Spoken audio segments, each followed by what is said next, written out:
Yes, we are live now. Hello friends, this is Himanshi and welcome to Let's Learn. Discuss करेंगे पियाजे, Vygotsky and Kohlberg को complete तरीके से। ये पूरी theories मतलब इसके बाद आपको पियाजे, वाइगोस्की, कोहलबर्ग तीनों की थियरीज और उनसे रिलेटेड क्वेश्चंस देखने की, समझने की जरूरत नहीं पड़ेगी। एक कंप्लीट पैकेज रहेगा, मतलब कह सकते हैं कंप्लीट मैराथन सेशन कह सकते हैं आप इसको।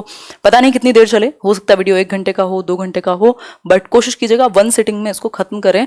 और मुझे लगता है इसके बाद, इस एक पर्टिकुलर एक सिंगल सेशन के बाद इन तीनों थियरीज में ना तो आपकी कंफ्यूजन बचेगी, और ऐसी मैं उम्मीद करती हूँ, मतलब मैं कोशिश भी करूंगी ऐसी, और ना ही आपको किसी और एग्जाम के लिए इसको अलग अलग से पढ़ना पड़े कि आज सीटेट के लिए पढ़ रहे हैं, कल केवीएस के लिए पढ़ेंगे, परसों DT+B के लिए पढ़ेंगे। क्योंकि मेरा कोई ऐसा पर्सनल मोटिव तो है नहीं कि ये वीडियो 6 जगह चलानी है कट पीट के, ठीक। तो ये अगर एक वीडियो आप देख लेते हैं तो आगे तक का आपका रास्ता क्लियर हो जाता है। कोई भी टीचिंग एग्जाम ऐसा नहीं है जहां पियाजे, वाइगोस्की, कोहलबर्ग से मल्टीपल क्वेश्चंस ना आते हों, सिंगल नहीं मल्टीपल क्वेश्चंस। तो स्टार्ट करते हैं आज का सेशन। और इसमें कंफ्यूजन बहुत रहती है, चाहे आप कुछ भी, कितने भी साधन अपना लें, फिर भी बहुत सारी कंफ्यूजन बाकी रह जाती है। तो कोशिश रहेगी और अंतर भी आपको समझ आएगा कि डिस्कशन में क्या एक मजा है, वो भी देखेंगे थोड़ा सा। चलिए फिर स्टार्ट करते हैं आज का सेशन। एक बार आप लोग आ जाइए। बहुत बढ़िया, जय बजरंग बली। कौन है? पूर्णिमा, बहुत बढ़िया। अच्छा, सभी को गुड इवनिंग, नमस्कार, राम राम, सत श्री अकाल, अस्सलाम वालेकुम, whatever you feel connected with. Start करते हैं आज का सेशन। एनर्जी बना के रखिएगा, समय देखा नहीं जाएगा। मुझे नहीं पता कितना बड़ा सेशन होगा, बट कंप्लीट सेशन होगा। अगर मैं बात करूं थोड़ी सी, तो पियाजे, वाइगोस्की, कोहलबर्ग, तो पियाजे को कंप्लीट थियरी समझेंगे जो भी इंपॉर्टेंट है। फिर बीच बीच में जो भी छोटा सा भी टॉपिक करेंगे ना अगर, तो क्वेश्चंस भी साथ में इंक्लूड किए हैं तीनों ही थियरीज के। छोटे छोटे कॉन्सेप्ट जिनमें आप कंफ्यूज होते हैं, उन सब के क्वेश्चंस साथ में ही इंक्लूड करके चलेंगे, ठीक है। तो बहुत कुछ है आज समझने को, और इंटरेस्टिंग भी रहेगा, है ना। इसी दिन के लिए तो हम लोग स्मार्ट बोर्ड का वेट कर रहे थे, ठीक है। तो हालांकि ये अपडेटेड रहेगा, मुझे नहीं लगता अगले 6 महीने तक भी कम से कम मुझे पियाजे को दोबारा रिवाइज कराने की जरूरत है, मिनिमम। तो रीट हो, केवीएस हो, कोई भी हो। चलिए स्टार्ट करते हैं। पियाजे, वाइगोस्की और कोहलबर्ग। हाँ, जैसे जैसे आप लोग जुड़ते जाएं वैसे वैसे उत्साह बढ़ाते जाएं, अपना भी, अपने साथियों का भी और मेरा भी। क्या करके? लाइक शेयर करके। और अगर आज तक या अभी तक सब्सक्राइब ना किया हो लेट्स लर्न को, तो कर लीजिए। टीचिंग एग्जाम्स के लिए क्वालिटी कंटेंट मिलता है आपको, है ना। तो बढ़ते हैं आगे। ये पीडीएफ कोशिश करूंगी मैं शेयर कर दूं, वैसे इतनी बड़ी पीडीएफ है, और ये पीडीएफ का देखती हूँ, चलो शेयर तो कर ही दूंगी। Let's learn square Telegram channel, ठीक है। तो ये एक बेसिक सी बात हुई। तो पहली थियरी आपके सामने प्रस्तुत है, पियाजेस कॉग्निटिव डेवलपमेंट। यानी कि अगर मैं बात करूं तो ये बाइलिंगुअल सेशन रहेगा, मतलब मैं ट्रांसलेट करके आपके साथ डिस्कशन करूंगी। वही लोग शुरुआत से देखिएगा जो अंत तक देख पाए, ठीक है। तो बहुत बढ़िया, आ जाइए, पहले आप लोग जुड़ जाइए। हाँ, नहीं 2 क्लासेस नहीं है, वो नेक्स्ट जो सेशन था मेरा उधर, वो कैंसिल कर दिया मैंने, मैसेज किया है, अभी हो ही नहीं पाएगा। ये बहुत बड़ा सेशन है ना। तो मैं जहाँ होती हूँ, जिस भी जगह होती हूँ, मैं बेस्ट करने की कोशिश करती हूँ, क्योंकि मोटिव ये है कि जो भी सामने है उसको बहुत अच्छे से समझ में आए, है ना। चलिए, केबीसी वाली फीलिंग आएगी अभी, तो स्टार्ट करें फिर। मनीषा, 5 को एग्जाम हो ना हो, कभी भी हो, कुछ फर्क नहीं पड़ता। तैयारी हमारी चल रही थी, ना लॉकडाउन में रुकी है, ना किसी भी मुश्किल परिस्थिति में रुकी है, और ना रुकेगी। तैयारी इंपॉर्टेंट है अभी के लिए। हाँ, वो मैं समझ रही हूँ, बिल्कुल एनर्जी नहीं थी आज, हिम्मत नहीं थी सेशन लेने की। चलिए स्टार्ट करते हैं। नहीं, पहली क्लास नहीं है, पता नहीं 1000वीं या कौन सी 1000वीं क्लास है। चलिए आगे बढ़ते हैं। इसके बाद सिर्फ 1 वीडियो लगेगा, हद से हद 2 वीडियो, पूरा रिवीजन कराने में सीटेट के सिलेबस का। पियाजे की अगर हम बात करें तो पियाजे संज्ञानात्मक विकास की बात करते हैं। कॉग्निटिव मतलब संज्ञानात्मक विकास। और आजकल जो एक नया ट्रेंड है, चाहे वो DT+B का हो या केवीएस में, तो डायरेक्ट ही क्वेश्चन पूछ लेता है। तो संज्ञानात्मक विकास क्या है, सबसे पहले तो ये समझना जरूरी है, या संज्ञान क्या है ये समझना जरूरी है। और अगर मैं बात करूं तो पियाजे वॉज अ स्विस साइकोलॉजिस्ट, यानी एक स्विट्जरलैंड के साइकोलॉजिस्ट थे। 1896 में इनका जन्म हुआ था, और एकदम डूड लग रहे हैं पिक्चर में, ठीक। तो ये स्कीमा बनाइए आप अपना। स्कीमा क्या है अभी समझेंगे आगे, ठीक है बात। तो पियाजे का संज्ञानात्मक विकास, कॉग्निटिव डेवलपमेंट या कॉग्निशन की अगर हम बात करें तो ये अपने आप में इंक्लूड करता है उन सभी स्किल्स को जिसके थ्रू आप जान सकते हैं, है ना, जिसके थ्रू आप नॉलेज को कंस्ट्रक्ट करते हैं। द प्रोसेस ऑफ नोइंग, ठीक, कॉग्निशन कहलाएगा। तो कॉग्निटिव डेवलपमेंट या संज्ञान की अगर मैं बात करूं तो ये रिलेटेड है आपकी मेंटल स्किल्स से, यानी आपकी मानसिक क्षमताओं से, जिसमें आपकी रीजनिंग की, जो आप रीजन करते हैं ना, तर्क जो है वो भी आपके संज्ञान से, लैंग्वेज डेवलपमेंट भी आपके संज्ञान से जुड़ा हुआ है, आपकी प्रॉब्लम सॉल्विंग, आप समस्या का समाधान जो करेंगे वो आपका कितना बेहतर जो कॉग्निशन है वो डेवलपमेंट उसका हुआ है, इस पर बेस्ड होगा।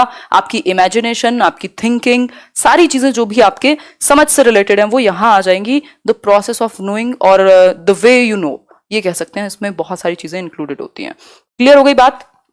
आगे बढ़ेंगे, नेक्स्ट पॉइंट पर बढ़ जाएंगे। अगर मैं बात करूं तो Piaget's theory tells us that the child is born with a mental और कॉग्निटिव स्ट्रक्चर, मतलब मेंटल स्ट्रक्चर हम कह सकते हैं, कॉग्निटिव स्ट्रक्चर हम कह सकते हैं, which develops and attains maximum growth around the age of 14 और 15। जो पियाजे की पूरी थियरी है उसका क्रक्स है ये कि बच्चा कुछ संज्ञानात्मक संरचनाएं लेकर के पैदा होता है जो डेवलप होती हैं धीरे धीरे, और मैक्सिमम या पूरे तरीके से कह सकते हैं डेवलप हो जाती हैं 14-15 की एज में। इनकी 4 ही स्टेजेस हैं इनकी थियरी में, और वो 4 स्टेजेस 15 तक की एज की ही बात करती हैं कि हमारा जो संज्ञान है, हमारी जो समझ है प्रॉपर, वो कैसे 14-15 साल तक डेवलप हो जाएगी 4 स्टेजेस में। तो उसकी बात करेंगे अभी। सिंपल बात हो गई। तो बेसिकली और भी कुछ चीजें हैं जिसके बारे में पियाजे ने बात की है, बच्चों के थॉट पर उन्होंने बात की है। पियाजे की अगर मैं बात करूं तो पियाजे क्या हैं, एक कंस्ट्रक्टिविस्ट हैं, रेडिकल कंस्ट्रक्टिविस्ट हैं, बट वो जानने की आपको जरूरत नहीं है।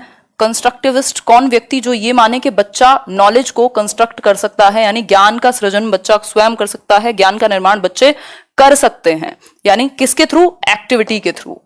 एक्टिविटी करके बच्चा अपने जो वर्ल्ड की नॉलेज है, जो उसका कंस्ट्रक्शन है नॉलेज का, वो कर सकता है। बच्चे क्या हैं? लिटिल साइंटिस्ट हैं, नन्हे वैज्ञानिक हैं। ये भी कौन कहेगा? पियाजे ही कहेंगे। ठीक है, इन्होंने बेसिकली कहा कि बच्चे सोच सकते हैं और वो बेवकूफ नहीं है या खाली नहीं है। ठीक है, मतलब खाली बर्तन नहीं है, वो इंक्वायरी कर रहे होते हैं अपने सेंसेस के थ्रू, और अलग अलग स्टेज में अलग अलग तरीके से वो अपने संज्ञान का निर्माण कर रहे होते हैं, यानी वो नॉलेज को कंस्ट्रक्ट कर सकते हैं। ठीक है, तो इन्होंने कहा कि बच्चे सोच सकते हैं, दे कैन थिंक इक्वली, जितना हम सोचते हैं, मतलब अमाउंट सेम है, बच्चे उतना ही अमाउंट में सोच सकते हैं जितना हम बड़े सोचेंगे, लेकिन प्रकार अलग होगा, यानी काइंड इज डिफरेंट। जो प्रकार है वो अलग होगा, kind is different, amount same है, सोचने की अमाउंट जो है वो सेम है। या फिर इसको हम कह सकते हैं कि क्वांटिटी सेम रहती है, जितने मान लीजिए थॉट्स, ये एक छोटा सा नैरो सा एग्जांपल है, बहुत बढ़िया पंकज जी, छोटा सा नैरो सा एग्जांपल है कि मान लीजिए आपके दिमाग में 10,000 थॉट आ रहे हैं तो उनके भी उतने ही आ रहे होंगे। ठीक, इस केस में आपके थॉट्स डिफरेंट तरीके के हो सकते हैं, हो सकता है आपकी ब्रेकअप प्रॉब्लम्स चल रही हो, आपके जीवन में कुछ आर्थिक समस्याएं चल रही हो, आपके जीवन में करियर को लेकर के कुछ प्रॉब्लम हो, आपके एग्जाम को लेकर के कुछ समस्या हो, उनका हो सकता है कुछ खिलौने पे सोच रहे हो कि मेरा आज टॉय टूट गया, मम्मी से डांट पड़ गई, या कुछ और सोच रहे हो, कुछ और कास्तानी दिमाग में चल रही हो, लेकिन जो आपका अमाउंट है वो सेम है। अमाउंट सेम है यानी क्वांटिटी तो सेम है, मात्रा आपकी सेम है, लेकिन प्रकार अलग है, यानी क्वालिटी डिफरेंट है उनके थॉट्स की, ये कह सकते हैं। दोनों बार ये चीज पूछी भी गई है आपसे। क्लियर हो गई बात? यहां तक की बात बिल्कुल सिंपल हो गई होगी, बताओ एक बार यस और नो। हाँ, ठीक हो गई बात, मतलब बच्चे भी सोच सकते हैं, अमाउंट सेम है, क्वांटिटी सेम है, मात्रा सेम है, प्रकार अलग है। क्लियर बात? सिंपल हो गई बात। एक क्वेश्चन कर लें। क्वेश्चन है आपके सामने, अकॉर्डिंग टू पियाजे children's thinking differs in dash from adults. CTET में 2 बार ये 2 तरीके से पूछा जा चुका है। अगर मैं बात करूं पियाजे के अनुसार बच्चों की थिंकिंग किस चीज में डिफरेंट होती है, देन इन व्हाट, मतलब अकॉर्डिंग टू पियाजे children's thinking differs in dash from adults then in dash. बताइए, अमाउंट में अलग है, साइज में अलग है, काइंड में अलग है, या साइज और टाइप में? 4 ऑप्शंस हैं, इंग्लिश वाले को फाइनल मानिएगा, अगर उधर कुछ मिस्टेक हो हिंदी में तो फटाफट से आंसर कीजिए। बहुत बढ़िया, काइंड एंड अमाउंट। हर्षा, बात तो ठीक लग रही है आपकी। आएंगे अभी मृगांशी, उधर भी आएंगे, पहले समझिए एक बार क्या है। हमने यही समझा था, काइंड में डिफरेंट है देन इन अमाउंट, अमाउंट की बजाय प्रकार में अलग है, सोचते वो भी उतना ही है, हम ये मान सकते हैं। तो सी ऑप्शन हो गया, प्रकार में अलग होती है मात्रा की तुलना में। हिंदी में भी यही बात हो गई। ठीक, आगे बढ़ जाएंगे, तसल्ली से चलेंगे बिल्कुल। चार एलिमेंट्स की बात की है, चार तत्वों की बात की है पियाजे ने। स्टेजेस की बात पर अभी नहीं आए हैं हम, ये 4 फैक्टर्स हैं जिनकी बात वो करते हैं, ये स्टेजेस से अलग हैं। ठीक है बात। अगर मैं बात करूं तो एक है मैचुरेशन, भाई इन पर बेस्ड है जो आपकी इनकी पूरी थ्योरी है, जिन एलिमेंट्स को ये मानते हैं कॉग्निटिव डेवलपमेंट में काम आएंगे। मैचुरेशन यानी परिपक्वता, एक्सपीरियंस यानी जो एक्टिविटी आप करते हैं या अनुभव जो आप लेते हैं, बच्चा होगा, ठीक, एक्टिविटी कह सकते हैं। सोशल इंटरेक्शन यानी सामाजिक अन्योन्य क्रिया या अंतः क्रिया, और फिर है इक्विलिब्रेशन जिसमें आपकी वो पूरी प्रोसेस है अडेप्टेशन की, जिसमें हम पढ़ते हैं एसिमिलेशन, एकोमोडेशन, ये सारी चीजें। ठीक, तो ये कहानी है, नहीं होगी प्रियंका, ये कहानी है मैचुरेशन यानी परिपक्वता। बेसिकली पियाजे कहते हैं कि हेरिडिटी का प्रभाव होगा आपकी संज्ञानात्मक मैच्योरिटी पर, मतलब बच्चा जब तक मैच्योर नहीं होगा आप उसको नहीं सिखा सकते, इसीलिए वो स्टेजेस में सीखता है, क्योंकि स्टेजेस या एज के साथ उसकी समझ बढ़ रही है, एक्टिविटी करने की क्षमता बढ़ रही है। ठीक है बात। तो ये एक छोटी सी बात है, मतलब ये कहेंगे कि डिसकॉन्टिन्यूअस है जो आपका डेवलपमेंट है, स्टेजेस में होता है। ये वाला चार्ट आपको याद आया होगा, नहीं आया हो तो कर लीजिए, कि स्टेजेस में होगा जो आपका डेवलपमेंट है। जेनेटिक एपिस्टेमोलॉजी को ये सपोर्ट करते हैं, मतलब जो आपका हेरिडिटी है वो अच्छा रोल प्ले करेगी कॉग्निशन में या कॉग्निटिव डेवलपमेंट में। तो जेनेटिक एपिस्टेमोलॉजी है कि बेसिकली कैसे जो ज्ञान का निर्माण है वो होगा। ठीक, सिंपल बात, इंग्लिश कल करेंगे यार, आज जो कर रहे हैं वो करिए पहले, बहुत इंपॉर्टेंट है। ठीक है, एक्सपीरियंस हमने समझ लिया, बच्चा एक्टिविटी करके सीखेगा। तीसरी चीज है सोशल इंटरेक्शन, जिसको हम कई बार गलत समझ लेते हैं कि पियाजे ने तो सोशल इंटरेक्शन के बारे में बात ही नहीं की, लेकिन ऐसा नहीं है। ये चारों प्रोसेस मिलकर के बेसिकली बच्चा फिजिकल एनवायरमेंट से इंटरेक्ट तो करेगा ना, जो भी एनवायरमेंट है आसपास उससे इंटरेक्ट तो करेगा, तो उससे समझ बनेगी। ठीक है, फिर है इक्विलिब्रेशन। इक्विलिब्रेशन मतलब इम्बैलेंस से बैलेंस की तरफ जाना। जो उसकी नॉलेज है वो जब नई चीजें देखेगा तो वो बैलेंस में है कि नहीं है। ठीक है, मतलब कंफ्यूजन टू क्लैरिटी जाना, ये कह सकते हैं।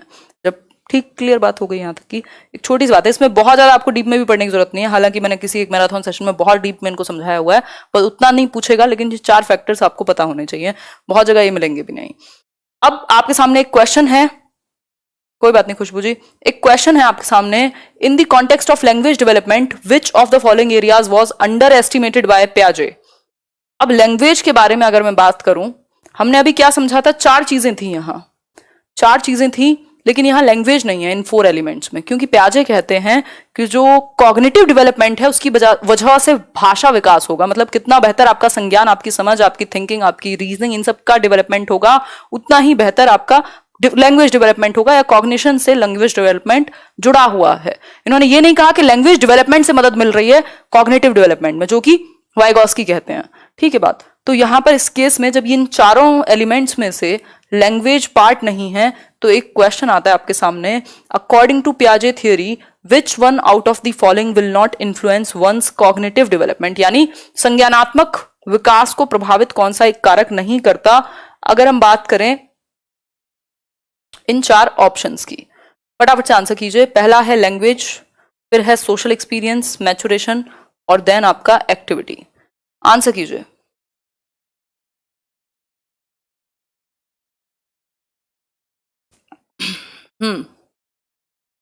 ईगो सेंट्रिक स्पीच यहां ऑप्शन में नहीं है, नहीं तो आप कह देते उसको, कोई गलती नहीं थी उसमें, अभी समझेंगे।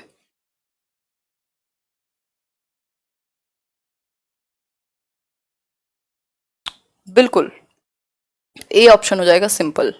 ठीक, भाषा।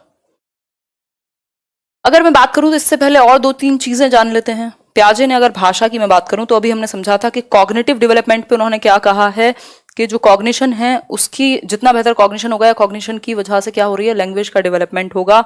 और अगर इस केस में बात की जाए तो उन्होंने एक स्पीच की बात की है, एक भाषा की बात की है, वो है ईगो सेंट्रिक स्पीच, जो बच्चे में आ जाएगी 2 से 6 वर्ष के बीच में, जो आपका प्री ऑपरेशनल पीरियड है, अभी आगे समझेंगे। ये जो ईगो सेंट्रिक स्पीच है, अहम केंद्रित वाक है, वो कहते हैं कि इसका कोई इस्तेमाल नहीं है, इसका कोई यूज नहीं है कॉग्निटिव डेवलपमेंट में, या it is of no use, मतलब कोई इसका इस्तेमाल नहीं है। ये बस बच्चा सेल्फ सेंटर्ड है, इसीलिए खुद से बातें करता है बोल बोल करके। इसी को वाइगॉस्की ने प्राइवेट स्पीच कहा है, जो हम वाइगॉस्की की थ्योरी में समझेंगे। ठीक हो गई बात, आगे बढ़े, आगे बढ़े।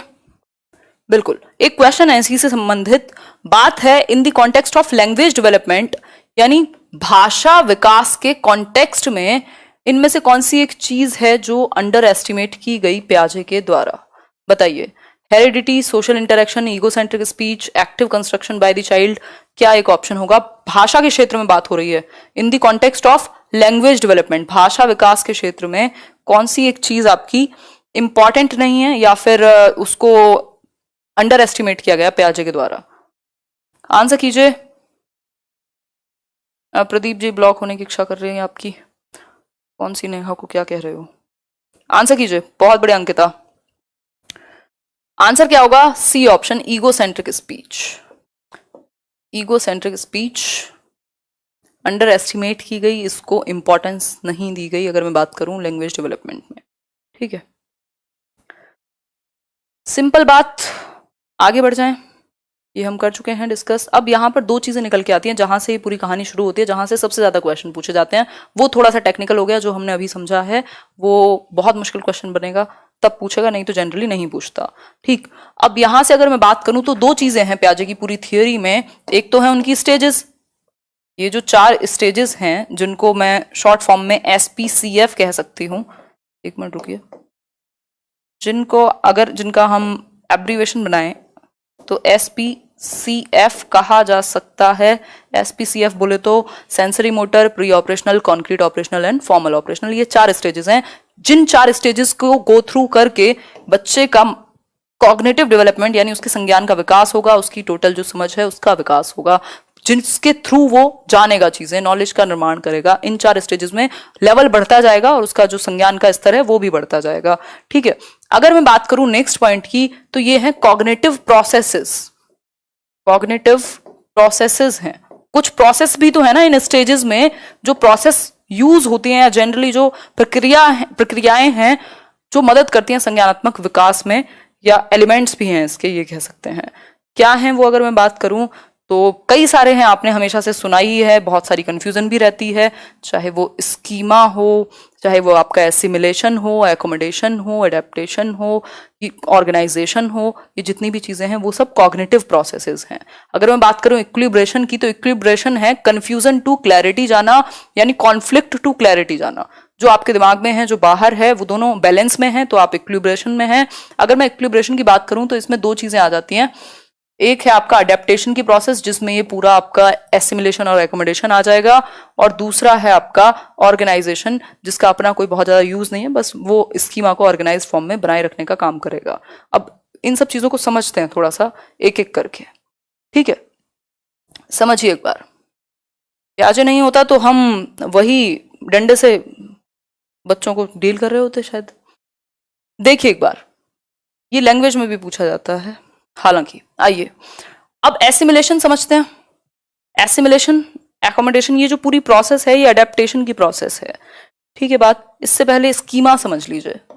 स्कीमा हिंदी में भी स्कीमा ही कहेंगे। अगर मैं बात करूं तो ये मेंटल स्ट्रक्चर्स हैं हमारे कुछ, मेंटल स्ट्रक्चर्स हैं हमारे कुछ, इसको क्या हो गया,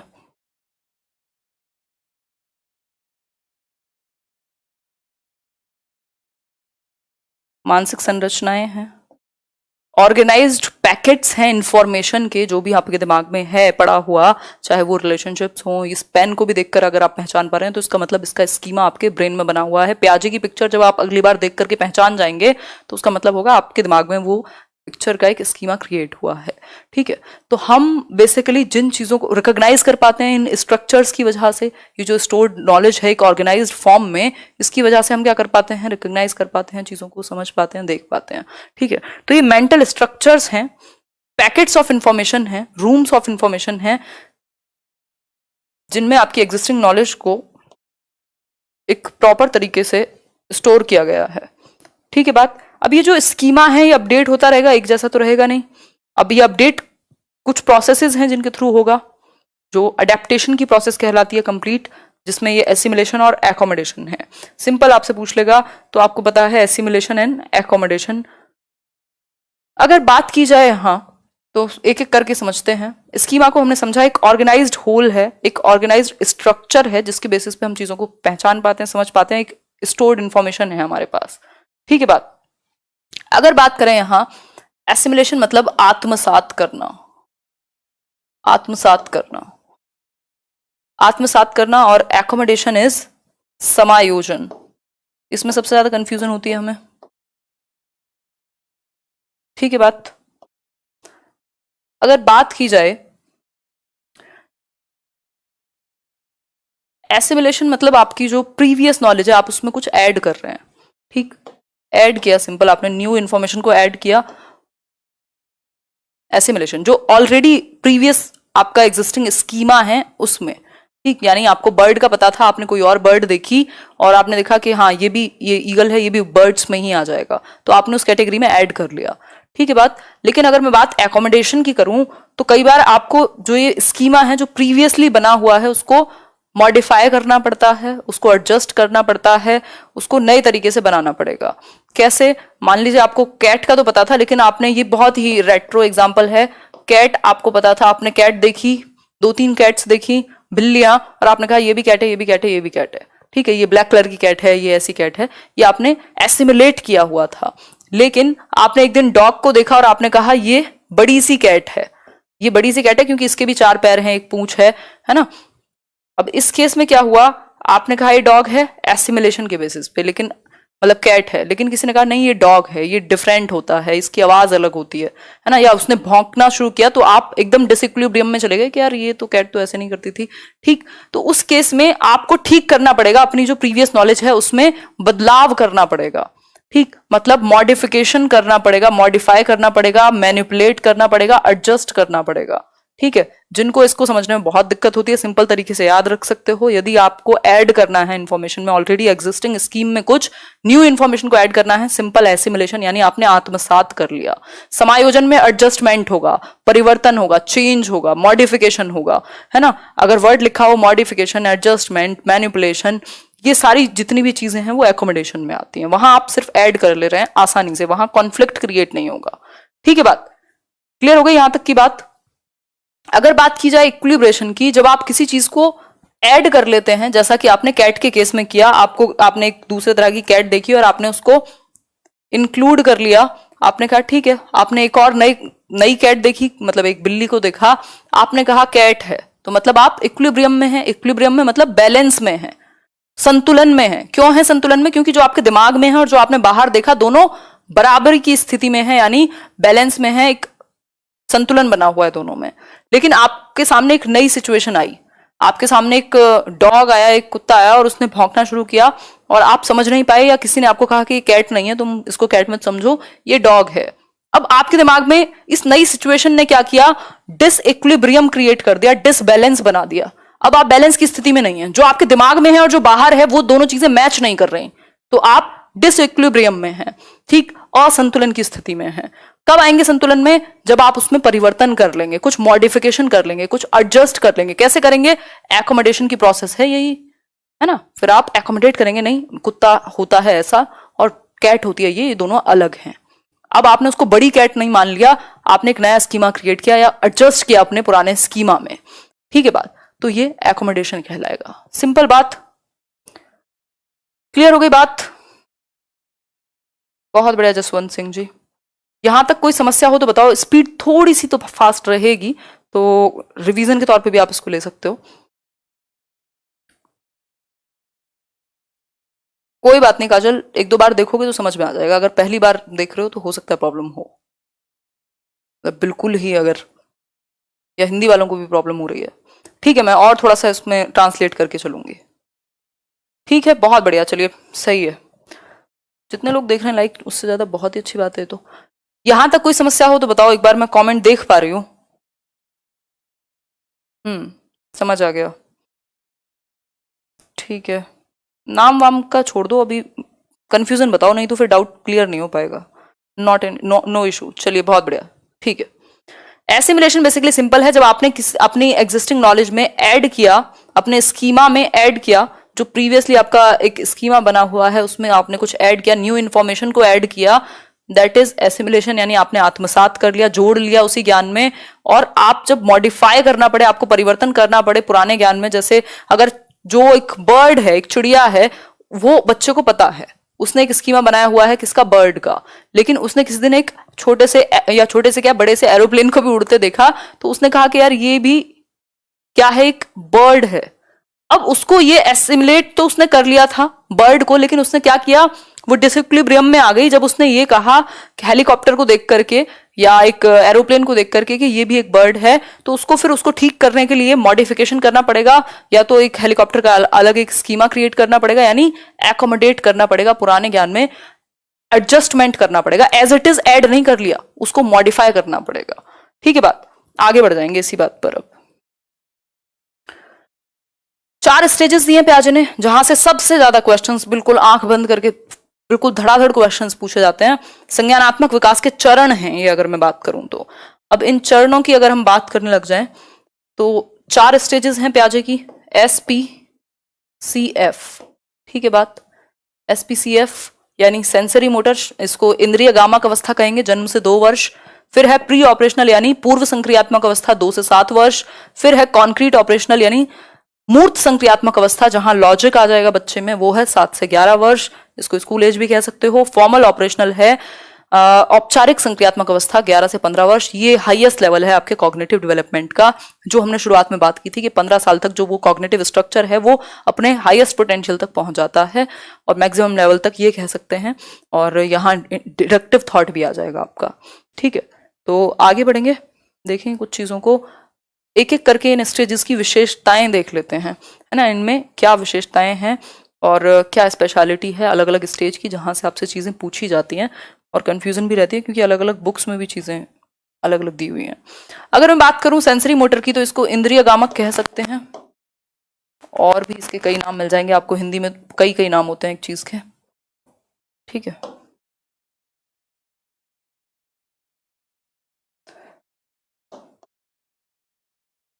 इंद्रिय गामक क्यों कह रहे हैं, ये इंद्रिय का इस्तेमाल क्यों कर रहे हैं, सेंसेस का इस्तेमाल कर रहे हैं ना, सेंसरी मोटर, सेंसेस और मोटर एक्टिविटीज, मतलब अपने सेंसेस टच फील सी ये सब देख करके वो, और मोटर एक्टिविटीज, चलेगा फिरेगा, कुछ करेगा, ग्रास्प करेगा, किसी चीज को पकड़ेगा, पूरा वो अपने आप में साइंटिस्ट बना हुआ है बच्चा। और इस केस में सेंसरी मोटर में बच्चा सेंसेस से सीखेगा। एक चीज पूछी जाती है कि वो कौन सी स्टेज है जब बच्चा अपनी आंखों से, हाथों से, कानों से एक्टिविटीज करके सोचता है। मतलब हम सोचते तो मन में है ना, ऐसे दिमाग में सोच लिया, आपको कुछ भी सोचना था, लेकिन बच्चा कैसे सोचेगा, किसी चीज को टच करके, फील करके, आंखों से देख करके, कुछ करके एक्टिविटी। तो ये स्टेज कौन सी हुई, सेंसरी मोटर। मैं इसको कहती हूँ जनरली कि senses are teachers in this particular stage, मतलब कि जो आपकी इंद्रियां हैं वही आपके लिए आपके टीचर्स का काम कर रही हैं इस स्टेज में, क्योंकि बच्चा जो अपनी दुनिया की समझ है वो कैसे बनाएगा, जन्म से 2 वर्ष में चीजों को टच करेगा, फील करेगा, कहीं हाथ में कुछ गर्म लगेगा तो उससे दूर हटेगा। मतलब क्या हुआ कि वो अपनी समझ बना रहा है अपनी इंद्रियों का इस्तेमाल करके। ठीक हो गई बात यहां तक की, क्लियर है बात। तो ये बात हुई सेंसेस की। सेंस बेस्ड एक्शंस होंगे, मोटर एक्टिविटीज करेगा। अभी आप ऐसा, मतलब वो आप लोग फ्लाइंग बीस देखते ही हैं, मैं एग्जांपल्स भी देती हूँ कई बार। तो उनकी बेटी ने फोन तोड़ दिया, क्या किया, वो जो 2 इयर्स का एक बच्चा है, अगर उसको हर चीज, उसको नीचे, आपके घर में भी ऐसे बच्चे होंगे या छोटे जब होते हैं हम, हर चीज फेंक के देखनी है कि होगा क्या। ये लिटिल साइंटिस्ट बना हुआ है, वो कुछ ना कुछ एक्टिविटी करेगा, उसको टच फील और ये सारी सेंसेस के थ्रू वो काम करके वो अपनी एक समझ बनाता है। ठीक, तो ये क्या है, सेंसेस का यूज करके अपनी समझ बना रहे हैं बच्चे, क्यूरियस हैं कि अच्छा क्या होगा। ठीक, आपने भी कुछ कुछ चीजें खराब की होंगी बचपन में। क्लियर हो गई बात, बिल्कुल। इसके अलावा अगर मैं बात करूं तो एक चीज आती है जो बहुत ही कॉमन और बहुत ही इंपॉर्टेंट है, ऑब्जेक्ट परमानेंस। ऑब्जेक्ट परमानेंस यहां आ जाती है, आप लोग कंफ्यूजन में ना रहिएगा। ठीक, ऑब्जेक्ट परमानेंस यानी वस्तु स्थायित्व। वस्तु स्थायित्व मतलब वस्तु स्थायी हो गई। मान लीजिए इस पेन से बच्चा खेल रहा था 9 महीने से पहले, उसके बाद धीरे धीरे डेवलप होगा ये, लेकिन इस स्टेज में आ जाएगा।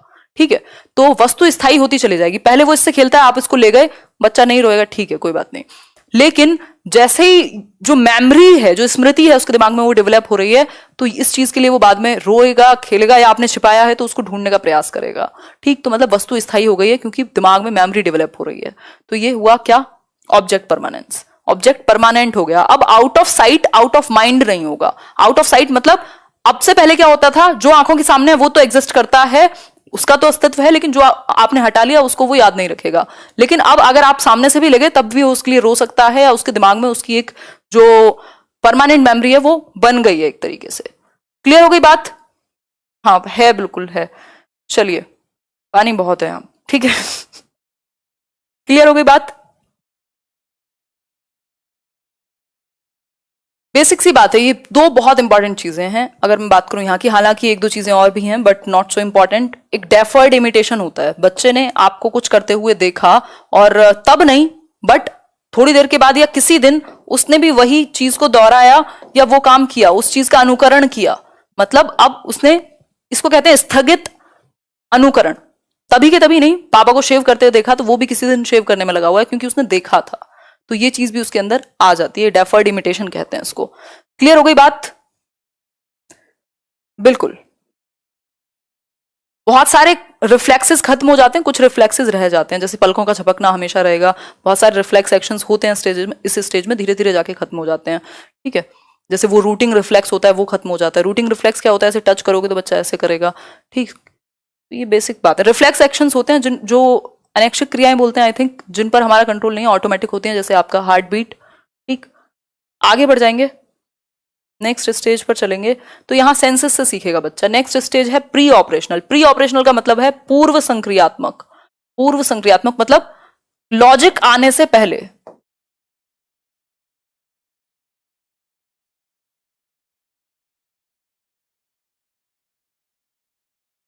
ठीक, बिल्कुल क्लियर, बहुत बढ़िया फरा। देखिए, पूर्व संक्रियात्मक 2 से 7 वर्ष है। अब धीरे धीरे धीरे धीरे बच्चे में बाकी चीजें भी डेवलप होंगी क्योंकि उसका कॉग्निटिव लेवल बढ़ रहा है ना, वो पीछे थोड़ी जा रहा है, उसकी समझ बढ़ रही है, ठीक। एक्टिविटीज कर करके वो सीख रहा होगा। लिटिल साइंटिस्ट ऐसी थोड़ी कहा है प्याजे ने। तो पूर्व संक्रियात्मक की अगर मैं बात करूं तो इसमें एक चीज आती है भयंकर तरीके से, वो है ईगो सेंट्रिक स्पीच। जो लैंग्वेज के टर्म में अगर हम बात करें, ईगो सेंट्रिक स्पीच, ठीक।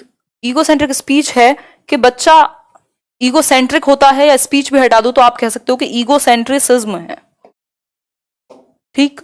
ईगो सेंट्रिक स्पीच तो है ही, मतलब ईगो सेंट्रिक है तो ऑब्वियसली स्पीच भी ईगो सेंट्रिक ही होगी। ईगो सेंट्रिक क्या होता है? अहम केंद्रित कह सकते हैं इसको हम, अहम केंद्रित कह सकते हैं, मतलब सेल्फ सेंटर्ड कह सकते हैं एक तरीके से, या ये कह सकते हैं कि वो खुद को सेंटर मानेगा अपने वर्ल्ड का।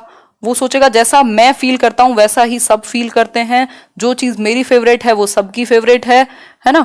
और वो वर्ल्ड का सेंटर है, ऐसा कह सकते हैं, वो अपनी दुनिया का एकदम केंद्र है, ये कह सकते हैं, ठीक। तो इस केस में वो मतलब दूसरे का पर्सपेक्टिव नहीं समझ पाएगा, ये कह सकते हैं। और वैसे भी इतना छोटा बच्चा है, कहाँ से बात आ गई, लेकिन फिर भी हम कह सकते हैं कि जो परिपेक्ष है दूसरे का, या जो नजरिया जिसको हम कह रहे हैं, या वो हर चीज को खुद से फील करके देखेगा। मतलब अगर उसका मन है खेलने का, या उसे चॉकलेट पसंद है, तो पापा का कैसा भी मूड है, उसको चॉकलेट पसंद है तो उसे लगेगा इनको भी यही काम पसंद होगा जो मैं करता हूं अभी, ठीक। तो बेसिकली वो हर चीज को खुद को हर चीज के सेंटर में रखेगा, केंद्र में रखेगा। तो ईगो सेंट्रिक है, यानी सेल्फ सेंटर्ड है, ये कह सकते हैं। स्व केंद्रित भी कह देते हैं इसको, सेल्फ सेंटर्ड है, ठीक है। बात सिंपल बात, शेयर नहीं करना चाहेगा चीजों को, एग्जैक्टली बहुत बढ़िया, सही है प्रिया। हाँ प्रदीप, बिल्कुल सही बोल रहे हो। जो पिछले वाली स्टेज है वहां एक और चीज आती है, गोल डायरेक्टेड बिहेवियर, जिसको मिस कर दिया मैंने। गोल डायरेक्टेड बिहेवियर होता है लक्ष्य निर्देशित व्यवहार, कि बच्चे ने कोई चीज रखी देख ली तो वो वहां तक उसको लक्ष्य बना करके जाएगा। ये पिछली स्टेज का एक गुण है, तो ये आप सुन करके याद रखेंगे या नोट्स में ऐड कर लीजिएगा अपने, ठीक है। बात तो ये एक छोटी सी बात हो गई। यहां इंट्यूटिव रीजनिंग है, यहां बच्चा प्रॉपर लॉजिकल रीजनिंग नहीं दे सकता, इंट्यूशन के आधार पर काम करेगा। मतलब लॉजिक नहीं आया अभी, रीजनिंग नहीं आई अभी, इंट्यूशन है, या इंट्यूटिव रीजनिंग जिसको ट्रांसडक्टिव भी कह देते हैं। मतलब उसको लगता है बहुत सारी चीजों का कि ये चीज मुझे पता है। या फिर अगर मैं बात कहूं जैसे ट्रांसडक्टिव रीजनिंग की बात करूं, तो ट्रांसडक्टिव रीजनिंग में होता है कि वो टेढ़े मेढ़े लॉजिक देगा जो लॉजिकल नहीं है अपने आप में, है ना। जैसे उसको लगता है कि भाई जो चंद्रमा है, जो मून है, वो क्या है, एक गोल है, और जो मेरी बॉल है वो भी गोल ही है, इसलिए जो मेरी बॉल है वो चंद्रमा है तो मेरी बॉल है, जो मून है वो बॉल की तरह है। इस तरीके की चीजें वो अपने आप रिलेशन बनाने की कोशिश करता है, ठीक है। बात धन्यवाद रितेश, आगे बढ़ते हैं। सिंपल, यहां तक की बात क्लियर हो गई आपकी। अब यहां इरिवर्सिबिलिटी होती है, बच्चा अपने थॉट को रिवर्स नहीं कर पाएगा। इरिवर्सिबिलिटी होती है यानी अपरिवर्तनशीलता का गुण होगा। मतलब वो जैसे 5+4 है तो ये 9 है, और 4+5 कह लीजिए, या 2+2+5 ये भी 9 होंगे। मतलब वो रिवर्स नहीं कर पाएगा अपने थॉट को। अगर आपने उसको कहीं भेजा है, वहां से वापस आने के रास्ते में भी उसको प्रॉब्लम हो सकती है, क्योंकि वो रिवर्स नहीं कर पाता थॉट को। सेंट्रेशन का गुण है, मतलब एक ही एस्पेक्ट देख पाता है किसी एक चीज का। केंद्रीकरण है, विकेंद्रीकरण नहीं आया, मतलब वो बाकी एस्पेक्ट्स, बाकी परिप्रेक्ष्य नहीं समझ पाता किसी एक चीज की, वो एक ही तरह से देख पाता है। मतलब अगर उसको ये पेन देखना है, या तो वो उसकी हाइट ही देखेगा या फिर इसके कलर पे ध्यान होगा, दोनों में से एक ही चीज पर फोकस होगा। मतलब एक ही गुण पर वो फोकस कर पाता है इस स्टेज में। क्लियर हो गई बात। एक और चीज है यहां, वो है एनिमिज्म। एनिमिज्म है निर्जीव चीज को सजीव समझना, जीववाद कहते हैं इसको आई थिंक। निर्जीव चीज को समझ कैसे वो सजीव समझेगा? भाई कोई बॉक्स है, उससे उसका पैर टकराया और चोट लग गई, ठीक, बहुत बढ़िया। अब इस बॉक्स से उसका पैर टकराया और चोट लग गई तो अब वो रोने बैठ गया, लेकिन आपने अगर इस बॉक्स को 2-3 थप्पड़ लगा दिए या उसको कहा कि मेरे बच्चे को कैसे मारा ये वो, तो वो खुश हो जाएगा, उसको अच्छा फील होगा कि इसको भी दर्द हुआ होगा जैसे मुझे हुआ इसके चोट पहुंचाने से। मतलब वो जिन चीजों में लाइफ नहीं है उनको भी वो समझता है कि ये सजीव है। क्लियर? तो ये हुआ एक एनिमिज्म, एनिमिस्टिक है ये कह सकते हैं। ठीक है बात, धन्यवाद रॉकस्टार। आगे बढ़े, ये मेन हाइलाइट्स थे आपके सेकंड स्टेज के। अब थोड़ा सा थर्ड स्टेज को रिवाइज करते हैं। कॉन्क्रीट, ये बहुत इंपॉर्टेंट है, यहां से बहुत क्वेश्चन पूछा जाता है, वहां से भी ईगो सेंट्रिज्म पर, इरिवर्सिबिलिटी पर, एनिमिज्म पर क्वेश्चन बनता है। ठीक है बात। साधन और साध्य में बताएंगे किसी दिन डिफरेंस, अभी प्याजे पढ़ लेते हैं। ठीक, अगर मैं बात करूं कॉन्क्रीट ऑपरेशनल की, तो इसको मूर्त संक्रियात्मक कहते हैं। मूर्त संक्रियात्मक, मूर्त और अमूर्त क्या है? मूर्त वो जिसको आप टच और फील कर सकें, देख सकें सामने। अमूर्त वो जो आपके आइडियाज में है, आपकी इमेजिनेशन में है, ठीक, आपकी कल्पना में भी कह सकते हैं। ठीक, तो कॉन्क्रीट क्या है? ऐसी चीजों से आप सिखाते हैं इस स्टेज में, या ऐसी चीजें जिनको वो देख सकता है, टच कर सकता है, फील कर सकता है, उनको वो जल्दी समझ लेता है, यानी इंडक्टिव थॉट उसके अंदर आ जाता है इस स्टेज में। इंडक्टिव क्या है? आगमन विधि कहेंगे, इंडक्टिव थॉट, या लॉजिक आ जाएगा सबसे पहले। अगर लॉजिक आएगा तो वो यही स्टेज है। लेकिन लॉजिक किसके बारे में? लॉजिक अबाउट कॉन्क्रीट थिंग्स, जिनको वो देख सकता है, टच कर सकता है, फील कर सकता है, उनके बारे में वो तर्क भी लगाने लगेगा। रीजनिंग आ गई ना अब, तो वो तर्क लगा पाएगा, रीजनिंग आ गई। ठीक है बात। अरुणा जी देखिए, एक बार सेशन देखिए। तो यहां तक की बात, 3 चीजें आती हैं यहां जो बहुत इंपॉर्टेंट है। CCS, ये चौधरी चरण सिंह यूनिवर्सिटी नहीं है, इनका अपना मीनिंग है। कंजर्वेशन, क्लासिफिकेशन, सीरिएशन, बहुत इंपॉर्टेंट है, बहुत बार पूछी जाती है आपसे। ठीक है बात। हेलो नम्रता, क्लियर हो गई बात। अगर मैं बात करूं ये CCS की, तो इन तीनों को समझते हैं आप, और ये इनको समझना थोड़ा सा इंपॉर्टेंट है।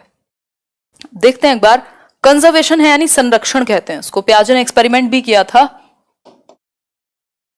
अपने बच्चों पर ही। ठीक, उन्होंने कुछ 2-3 ट्यूब्स दी थी, ठीक, जो एक की लंबाई ज्यादा थी, एक की चौड़ाई ज्यादा थी, इस तरीके से। संरक्षण क्या है? कंजर्वेशन है कि अब रिवर्सिबल थॉट आ गया बच्चे में, रिवर्सिबिलिटी आ गई। अब वो थॉट को पलट करके देख सकता है, पलटावी का गुण आ गया, रिवर्सिबल थिंकिंग आ गई।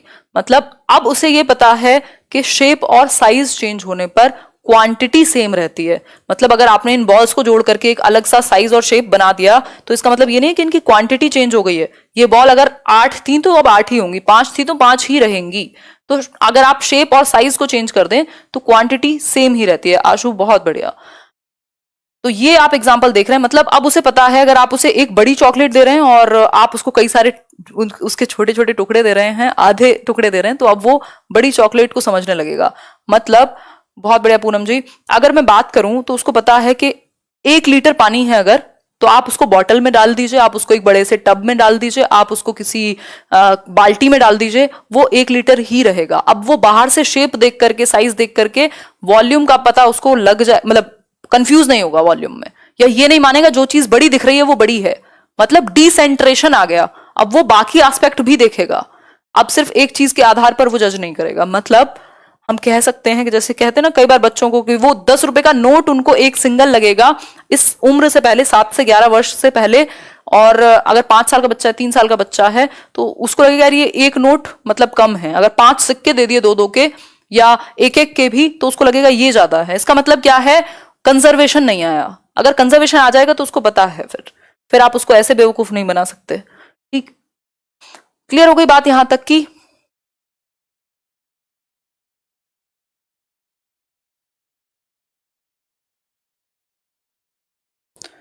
देखिए एक बार चला होगा अभी फिर से, ये कुछ ना कुछ प्रॉब्लम्स होती रहती हैं आजकल। अभी चल गया होगा, देखो एक बार, चल तो गया। ठीक है, कोई इशू नहीं है। बफरिंग, हाँ बफरिंग चल गया ना अभी। कमेंट करके बताओ फटाफट से ओके है कि नहीं। चलिए ठीक है, आगे बढ़ते हैं फिर। नाउ इट्स ओके, चलिए बहुत बढ़िया, बस शुक्र मनाओ कि जाए ना। ठीक है, तो कंजर्वेशन मतलब रिवर्सिबल थिंकिंग आ गई। अब वो क्वांटिटी और क्वांटिटी का बेसिकली वो कॉन्सेप्ट समझेगा कि क्वांटिटी और साइज शेप चेंज करने पर अमाउंट सेम रहती है। इस पर हम एक क्वेश्चन भी करेंगे। ठीक है बात, तो अगर मैं बात करूं तो ये एक छोटी सी बात हुई, कह सकते हैं एक क्वेश्चन है आपके सामने। प्याजे proposes that pre-operational children are unable to conserve. He attributes this inability to which one of the following factors? मतलब प्याजे कहते हैं कि जो प्री ऑपरेशनल बच्चे हैं, प्री ऑपरेशनल स्टेज के 2 से 6 या 7 वर्ष तक के बीच में, वो कंजर्व नहीं कर पाते। जो अभी हमने संरक्षण का गुण समझा है वो उनमें नहीं होता। ये जो इनेबिलिटी है ये किस कारणवश है, क्या रीजन है इसका?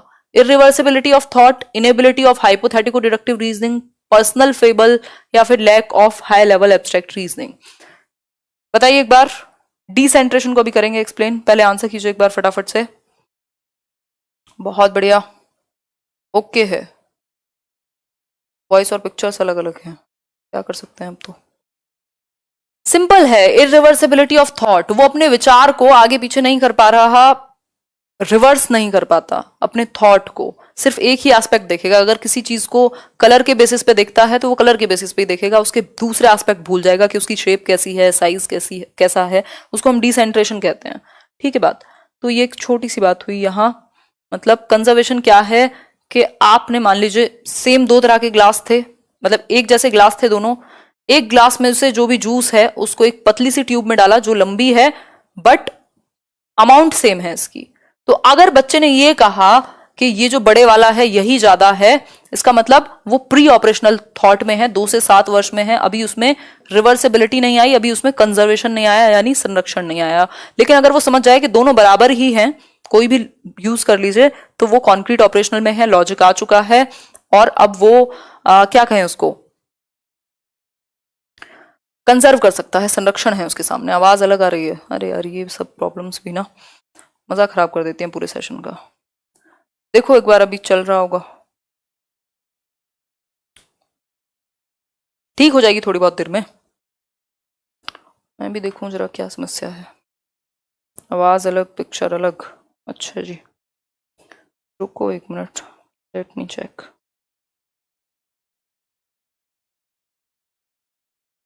ठीक चल रहा है, कोई दिक्कत नहीं है यहाँ तो, ठीक है। चलिए फिर बढ़ते हैं आगे। मेरा बर्थडे है, रिजवान हैप्पी बर्थडे, और जिनका भी है, और जितने लोग भी अब कहेंगे जिनका नहीं भी है उनको भी। ठीक है, आगे बढ़ते हैं। चलिए कंटिन्यू रखिए, बिल्कुल। चलिए फिर पीछे चलते हैं वापस से। अभी तो वाइगॉस्की है, फिर कोहलबर्ग करेंगे। बाकी की 2 चीजें भी आती हैं, सीसीएस पढ़ा था ना हमने। देखो डिसेंट्रेशन है जब आप एक ही एस्पेक्ट में ना देखें, एक चीज के बाकी भी तरीके हो सकते हैं, उसके बाकी भी एस्पेक्ट हो सकते हैं, ये आप देखने लगे। सिर्फ एक ही एस्पेक्ट पर फोकस ना करें, पूरी एनर्जी आप एक ही जगह नहीं लगाते रहें। जैसा मैंने बताया कि अगर एक बॉक्स है छोटा, तो इसके कलर पर, या तो अगर जो बच्चा सेंट्रेशन में है, मतलब केंद्रीकरण है, विकेंद्रीकरण नहीं आया, तो वो सिर्फ या तो इसका कलर ही देखेगा या तो इसकी शेप ही देखेगा, वो इसके बाकी एस्पेक्ट नहीं देखेगा। ठीक, कि इसकी शेप भी है, इसका कलर भी है, इसमें ये भी फीचर है, ये है। तो ये डिसेंट्रेशन है, जब आप अलग अलग तरीके से या उसके अलग अलग यूजेस को देख सकते हैं या अलग अलग एस्पेक्ट्स को देख सकते हैं। क्लियर हो गई बात? थोड़ा सा समझ लेते हैं अब क्लासिफिकेशन के बारे में। क्लासिफिकेशन को वर्गीकरण कहते हैं और ये बहुत पूछा जाता है। क्लासिफिकेशन कब आएगा? तो आपकी कॉन्क्रीट ऑपरेशनल स्टेज में 7 से 11 वर्ष में। 7 से 11 वर्ष में क्लासिफिकेशन क्या है? आप अलग अलग विशेषताओं के आधार पर वर्गीकृत कर सकते हैं, अलग अलग कैटेगरीज में विभाजित कर सकते हैं चीजों को। जैसे यहां आप देख रहे हैं ये सर्कल है, यानी वृत्त कहते हैं आई थिंक, तो उसको आपने एक अलग कैटेगरी में डाल दिया। ये स्क्वायर है तो आपने एक अलग साइड में डाल दिया। ये रेक्टेंगल है तो उसको अलग डाल दिया, और उसमें भी कलर देखा कि जो ग्रीन रेक्टेंगल है उसको ग्रीन के साथ रखा, जो व्हाइट रेक्टेंगल है उसको व्हाइट के साथ रखा। यानी कि आप विशेषताओं के आधार पर क्या कर सकते हैं? कैटेगरीज में विभाजित कर सकते हैं, वर्गीकरण कर सकते हैं। दैट इज कॉल्ड क्लासिफिकेशन, यानी कि वर्गीकरण। क्लियर हो गई बात? यहां तक की बात क्लियर? मैच नहीं कर रही वॉइस, कौन कह रहा है? मैच या सही चल रही हैं चीजें? ठीक है, बात आगे बढ़ते हैं। तो ये हुआ क्लासिफिकेशन, जब आप विभाजित कर सकते हैं। सीरिएशन, सीरिएशन क्या है? सीरिएशन मतलब आप सीरीज में विभाजित कर रहे हैं, सीरीज में लगा पा रहे हैं, ये कह सकते हैं। क्रमिक रूप से आप लगा पा रहे हैं, ये कह सकते हैं। भाई छोटा फिर उससे बड़ा, फिर उससे बड़ा, फिर उससे बड़ा, असेंडिंग डिसेंडिंग दोनों ऑर्डर्स में आप लगा सकते हैं।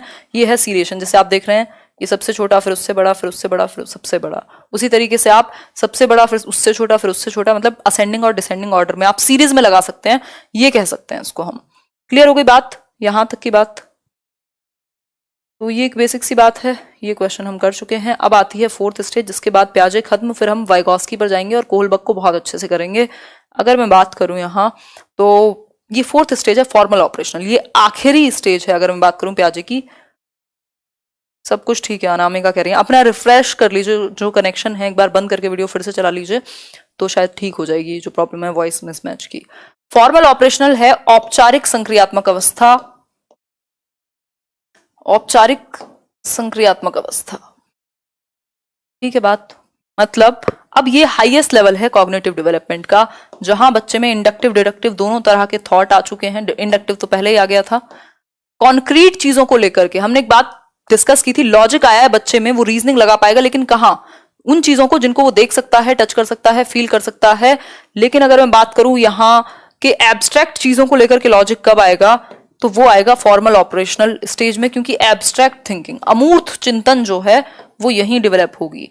एब्स्ट्रैक्ट मतलब आप ऐसे विषयों पर भी, ऐसे जटिल विषयों पर भी सोच सकते हैं जो आपके सामने ना हो, जिनको, जो आपसे रिलेटेड ना हो, दूसरों के पूरे पर्सपेक्टिव्स, उनसे रिलेटेड फीलिंग्स, सारी चीजें आप समझ सकते हैं। तो एब्स्ट्रैक्ट थिंकिंग आ जाएगी इस स्टेज में, ये कह सकते हैं हम। यानी अमूर्त चिंतन, वो चीजें जो आइडियाज में हैं, जो इमेजिनेशंस में हैं, उन पे भी आप सोच पा रहे हैं। तो एब्स्ट्रैक्ट चीजों के बारे में लॉजिक कब आएगा? तो फॉर्मल ऑपरेशनल में। कॉन्क्रीट चीजों के बारे में लॉजिक कब आएगा? तो वो आएगा आपका कॉन्क्रीट ऑपरेशनल में। या सिंपल पूछ ले लॉजिक कब आएगा, तो कॉन्क्रीट ऑपरेशनल में। लेकिन जैसे ही वर्ड लिखा हो एब्स्ट्रैक्ट, एब्स्ट्रैक्ट मतलब अमूर्त, तो समझ जाओ बात कि बात हो रही है फॉर्मल ऑपरेशनल की। ठीक? हाँ, आयु गलत है, सही बोल रहे हो आप, ये गलती से टाइप हो गया होगा। 11 से 15 इसको लिख लेना, 11 ईयर्स एंड अबव लिख लेना। ठीक है बात? क्लियर हो गई बात? 11 साल से 15 वर्ष। कोई बात नहीं गौरव, फिर से देखना, नेटवर्क ठीक नहीं है। अच्छा कोई बात नहीं, क्या कर सकते हैं, भूख लग रही है, खा लो जाके, लेके बैठ जाओ। ठीक? तो ये एक सिंपल सी बात हुई, एब्स्ट्रैक्ट थिंकिंग, डिडक्टिव लॉजिक आ जाएगा। और अगर मैं बात करूं, एक दो चीजें और आती हैं, हाइपोथेटिको डिडक्टिव रीजनिंग, मतलब साइंटिफिक थिंकिंग आ जाएगी, ये कह सकते हैं। हाइपोथेसिस वो कर सकता है, ऐसे कॉम्प्लेक्स टॉपिक्स पर वो सोच सकता है जो उसके सामने नहीं है ना, जो इकोनॉमिस्ट में पाई जा सकती है। अगर कोई इकोनॉमिस्ट आपसे 5 साल पहले ये घोषणा करे कि जो इकोनॉमी है वो डाउन जाएगी, तो मतलब क्या है कि उसने एक ऐसा एनालिसिस किया है जो हाइपोथेटिकल है, जो परिकल्पना है, जो उसके एक्सपीरियंसेस के बेसिस पे है, जो ऐसा नहीं हवा में तीर है, लेकिन कुछ साइंटिफिक स्टडी या कुछ उसकी साइंटिफिक थिंकिंग है जो वो आगे तक का देख पाएगा। या जितनी भी रिसर्च वगैरह कर रहे हैं साइंटिस्ट, वो सब कह सकते हैं हाइपोथेटिको डिडक्टिव लॉजिक का यूज किया जाता है। ठीक है बात? ये एक छोटी सी बात हो गई। अब बात कर लेते हैं लेव वाइगोस्की की। इनकी थियोरी है सोशियो कल्चरल अप्रोच। ये भी कॉग्निटिव डेवलपमेंट की बात करते हैं, बट पियाजे रेडिकल कंस्ट्रक्टिविस्ट हैं, ये सोशल कंस्ट्रक्टिविस्ट हैं। ये समाज से बच्चा निर्माण करेगा नॉलेज का। ये कहेंगे कि समाज और संस्कृति के साथ अंतःक्रिया करके, इंटरेक्शन करके आप अपनी समझ को विकसित करते हैं, ऐसा वाइगोस्की कहेंगे अपने कॉग्निटिव डेवलपमेंट में, यानी इनके संज्ञानात्मक विकास के सिद्धांत पर। ठीक है बात, ठीक हो गई बात, सिंपल बात। अब मुझे नहीं लगता कोई प्रॉब्लम होगी आप लोगों को, आवाज में अभी पूरा क्लियर दिख रहा है। चलिए, ये तो बहुत खुशी की बात है। आगे बढ़ जाएं, वाइगोस्की पर आए। कोई डाउट हो कहीं तो पूछ लो एक बार। पानी पी लो। जी धन्यवाद, thank you so much. Session चलेगा, आराम से बैठो, थोड़ा पेशेंस बना करके। ऑप्शन अलग अलग मिल जाएंगे, ये सारे प्रीवियस ईयर में करा दूंगी सीटेट के, टेंशन ना लो। सीडीपी के लिए टेंशन क्यों लेते हो? चलिए बहुत बढ़िया। हाँ, क्या समझ में नहीं आया वो भी लिखना जरूरी है।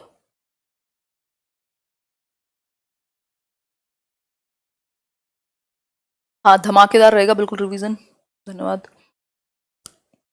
गोल ओरिएंटेड कौन सी स्टेज में आएगा? गोल डायरेक्टेड बिहेवियर जन्म से 2 वर्ष। दिशा निर्देशित व्यवहार, उसने रिमोट देख लिया अगर वहां रखा हुआ तो वो उसके लिए वो गोल है अपने आप में, और वो उस दिशा में व्यवहार करेगा। वो चल के जाएगा, उसको टच करेगा, देखेगा जो भी करना है। उसके बाद क्या होगा, वो उसको टच करके उसे नुकसान हो फायदा हो वो बाद में पता लगेगा, लेकिन उसने एक गोल बना लिया और उसकी तरफ वो डायरेक्शन में बढ़ेगा। ठीक है बात, तो ये एक बेसिक सी बात हो गई, क्लियर बात। आगे बढ़ेंगे। अब रिवीजन में पूछ लेना अगर कोई भी डाउट हो, मतलब लास्ट में पूछना, फिर मैं एक बार और बता दूंगी। अगर मैं बात करूं वाइगोस्की की, तो वाइगोस्की का सोशियो कल्चरल अप्रोच कहा जाता है। इनका भी संज्ञानात्मक विकास का ही सिद्धांत है, लेकिन इनकी थियोरी को सोशियो, देखिए एक बार, अभी चल पा रहा होगा कुछ, ये नेटवर्क इशू है बीच में, बट क्या कर सकते हैं। थियोरी तो आज तीनों कंप्लीट करेंगे चाहे कुछ हो जाए, ठीक है, कोई इशू नहीं है। थियोरीज तो कंप्लीट होंगी तीनों। एक बार आप देखिए, बताइए कि चल पा रहा है कि नहीं, एक बार चेक कीजिए। हाँ, अभी चल रही हैं चीजें, चलिए बहुत बढ़िया, सही है, सही है, सही है। हाँ, देखिए एक बार, वाइगोस्की की अगर मैं बात करूं तो सामाजिक सांस्कृतिक सिद्धांत दिया है इन्होंने। कहा है समाज और संस्कृति के साथ अन्योन्य क्रिया करके, अंतः क्रिया करके, इंटरेक्ट करके हम सीखते हैं। ये रशियन साइकोलॉजिस्ट थे, याद रखने के लिए आपके स्कीमा में फिट हो जाएगा। सिर्फ 38 वर्ष की अवस्था में इनका देहांत हो गया था, लेकिन बहुत एमिनेंट काम किया इन्होंने। एक सोशल कंस्ट्रक्टिविस्ट हैं, सामाजिक रचनावादी हैं। ये बात करेंगे कि समाज के साथ इंटरेक्शन करके रचना करेगा बच्चा अपने संज्ञान की, अपनी नॉलेज की। सोशल और सोसाइटी और कल्चर पर ये बहुत ज्यादा फोकस करेंगे। अब इनके कुछ कुछ मेन इंपॉर्टेंट एस्पेक्ट्स हैं, उनको समझ लेते हैं। इन्होंने 3 एस्पेक्ट्स की बात की है अपनी थियोरी में, 3 चीजें बहुत इंपॉर्टेंट बताई हैं। वो 3 चीजें क्या हैं? एक तो है सोशल इंटरेक्शन, यानी सामाजिक अन्योन्य क्रिया। आप समाज के साथ अंतः क्रिया करते हैं, सामाजिक अंतः क्रिया, ठीक। दूसरा है कल्चर, यानी संस्कृति। आपकी जो संस्कृति है, जो धरोहर चली आ रही है आपकी वन जनरेशन टू अनदर, ठीक। लैंग्वेज मतलब भाषा। तो भाषा क्या है? एक टूल बताया इन्होंने संज्ञानात्मक विकास का, जबकि वाइगोस्की ने, सॉरी, पियाजे ने उसको बहुत ज्यादा इंपॉर्टेंस नहीं दी। तो इस केस में अगर मैं बात करूं, हाँ बिल्कुल स्पीड तेज कर लेंगे, कोई दिक्कत नहीं। अभी आप लोग देखिए थोड़ा सा। अगर मैं बात करूं तो 3 एस्पेक्ट बताए हैं कि समाज के साथ अंतः क्रिया करके बच्चा सीखेगा। मतलब जब आप समाज बड़े होते हैं, सोशल इंटरेक्शन के थ्रू ही आपकी लैंग्वेज डेवलप हो रही है। मतलब आप समाज में हैं, आप लोगों से बात करते हैं, और आपसे बहुत सारी ऐसी चीजें हैं जो आप ग्रुप्स में सीखते हैं। तो ये ग्रुप को काफी फोकस करेंगे, एक दूसरे को कोऑपरेट करके सीखने पर काफी फोकस करेंगे। संस्कृति से जो हमारी धरोहर चीजें चली आ रही हैं उनसे सीखने पर काफी फोकस करेंगे। और लैंग्वेज को एक टूल बताएंगे संज्ञानात्मक विकास का, जिससे आपकी समझ जो है वो बेहतर होगी। परस्पर सहयोग की बात करेंगे, बिल्कुल सही लिखा है आपने पुष्कर जी। आगे बढ़ेंगे। तो ये 3 चीजें हुई। अब वाइगोस्की की बात लैंग्वेज के ऊपर देख लेते हैं। वाइगोस्की ने कहा है कि लैंग्वेज कहां से डेवलप होती है? सोशल इंटरेक्शन से। सोशल इंटरेक्शन मतलब जब आप समाज के साथ इंटरेक्ट करते हैं, भाई आपकी मम्मी पापा भाई बहन कोई भी रिश्तेदार अगर घर पर आएगा तो वो बात आपसे किस में करेंगे, भाषा में। तो ऐसे ही आप इंटरेक्ट कर करके, अंतःक्रिया कर करके उनके साथ भाषा को सीख लेते हैं। तो लैंग्वेज के डेवलप होने में बहुत बड़ा रोल किसका है, समाज का है, सामाजिक अंतःक्रिया का है। बिल्कुल सही बात है उषा जी।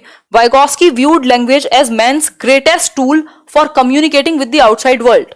ये जो व्यक्ति है उसके लिए, ह्यूमन के लिए लैंग्वेज क्या है, सबसे बड़ा टूल है जिसके थ्रू आप अपनी बात को कम्युनिकेट कर सकते हैं, अपनी बात को आगे तक के लिए संजो करके रख सकते हैं। ठीक, आगे बढ़ेंगे नेक्स्ट पॉइंट पर। इन्होंने 3 प्रकार की लैंग्वेज की बात की है। अगर मैं बात करूं 3 फॉर्म्स की बात की है लैंग्वेज की, जो आपका 1 नंबर का क्वेश्चन लैंग्वेज में भी आता है। सोशल स्पीच यानी सामाजिक वाक, प्राइवेट स्पीच यानी निज वाक या व्यक्तिगत वाक कह सकते हैं, और फिर है साइलेंट इनर स्पीच। इसको हिंदी में नहीं पता क्या कहेंगे बट इंपॉर्टेंट है। तीनों टाइप्स को समझ लेते हैं। ये कहानी को छोड़ दीजिएगा, इसको बाद में पढ़ लीजिएगा नोट्स में या पीडीएफ में। अगर मैं बात करूं यहाँ तो इन तीनों प्रकार को समझेंगे 1 मिनट का समय लगेगा बस। देखते हैं एक बार। जो वाइगॉस्की के अनुसार 3 प्रकार की स्पीच है। ये 3 प्रकार कौन से हैं? स्पीच के ये फॉर्म्स हैं, यानी भाषा के प्रकार हैं वाइगॉस्की के अकॉर्डिंग। पहला है प्राइवेट,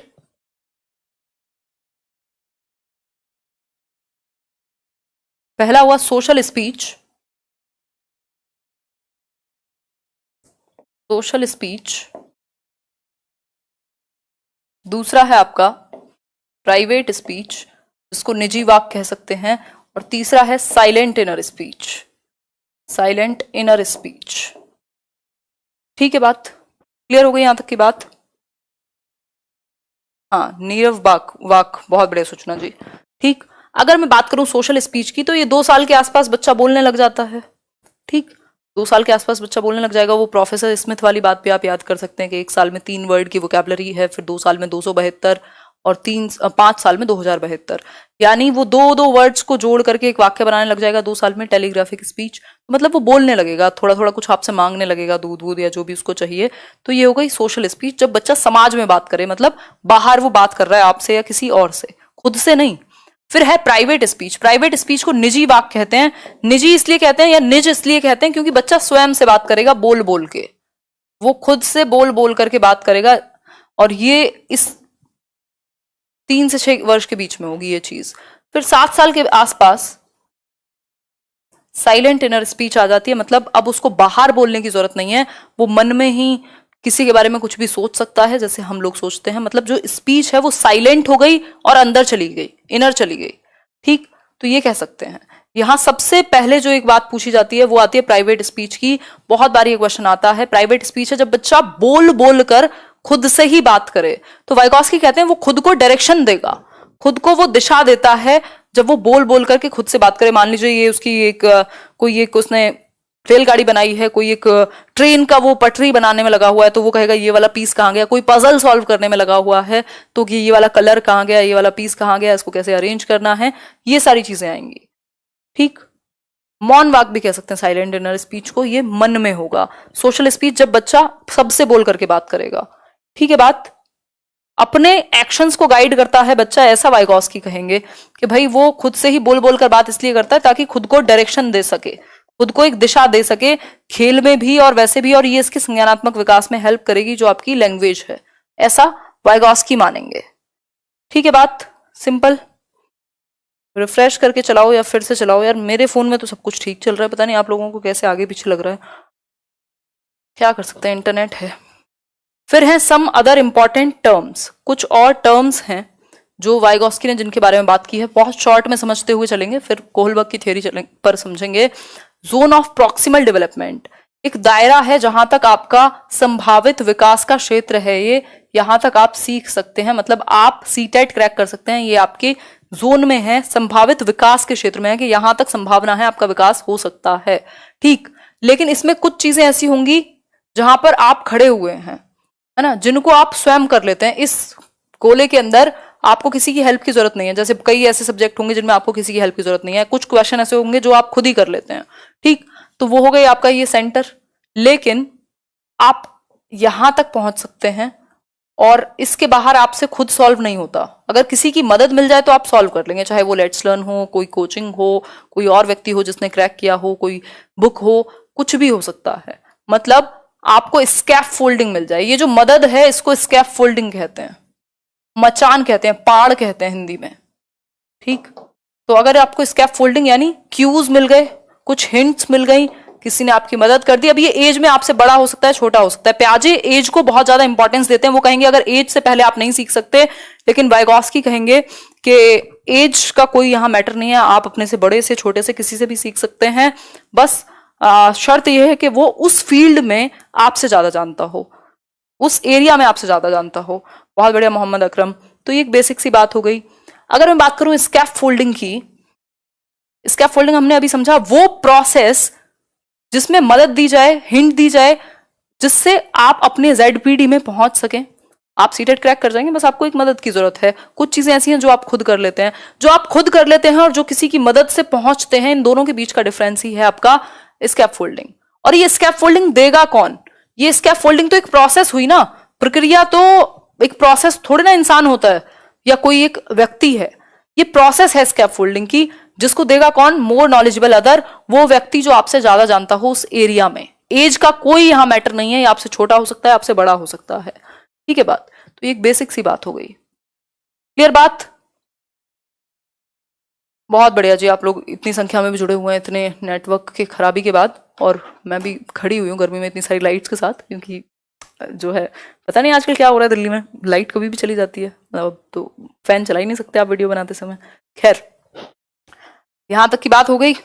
आज करके जाएंगे, चाहे कितना भी कुछ नेटवर्क इशू हो, इलेक्ट्रिक कट हो, कुछ भी हो। हाँ बिल्कुल प्रशांत, कह सकते हैं। तो ये एक सिंपल सी बात हो गई।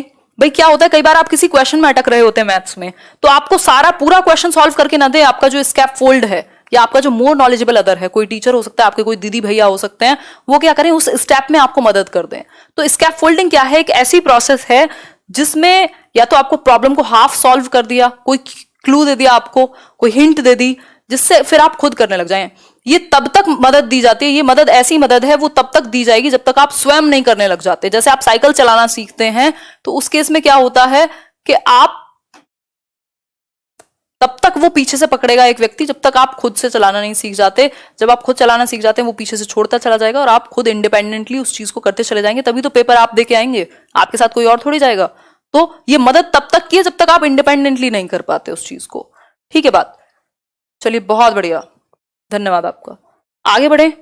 यहां तक कोई डाउट हो तो बताओ, फटाफट से बताओ, बस एक कुछ सेकंड्स में बता दो, फिर आगे बढ़ जाएंगे।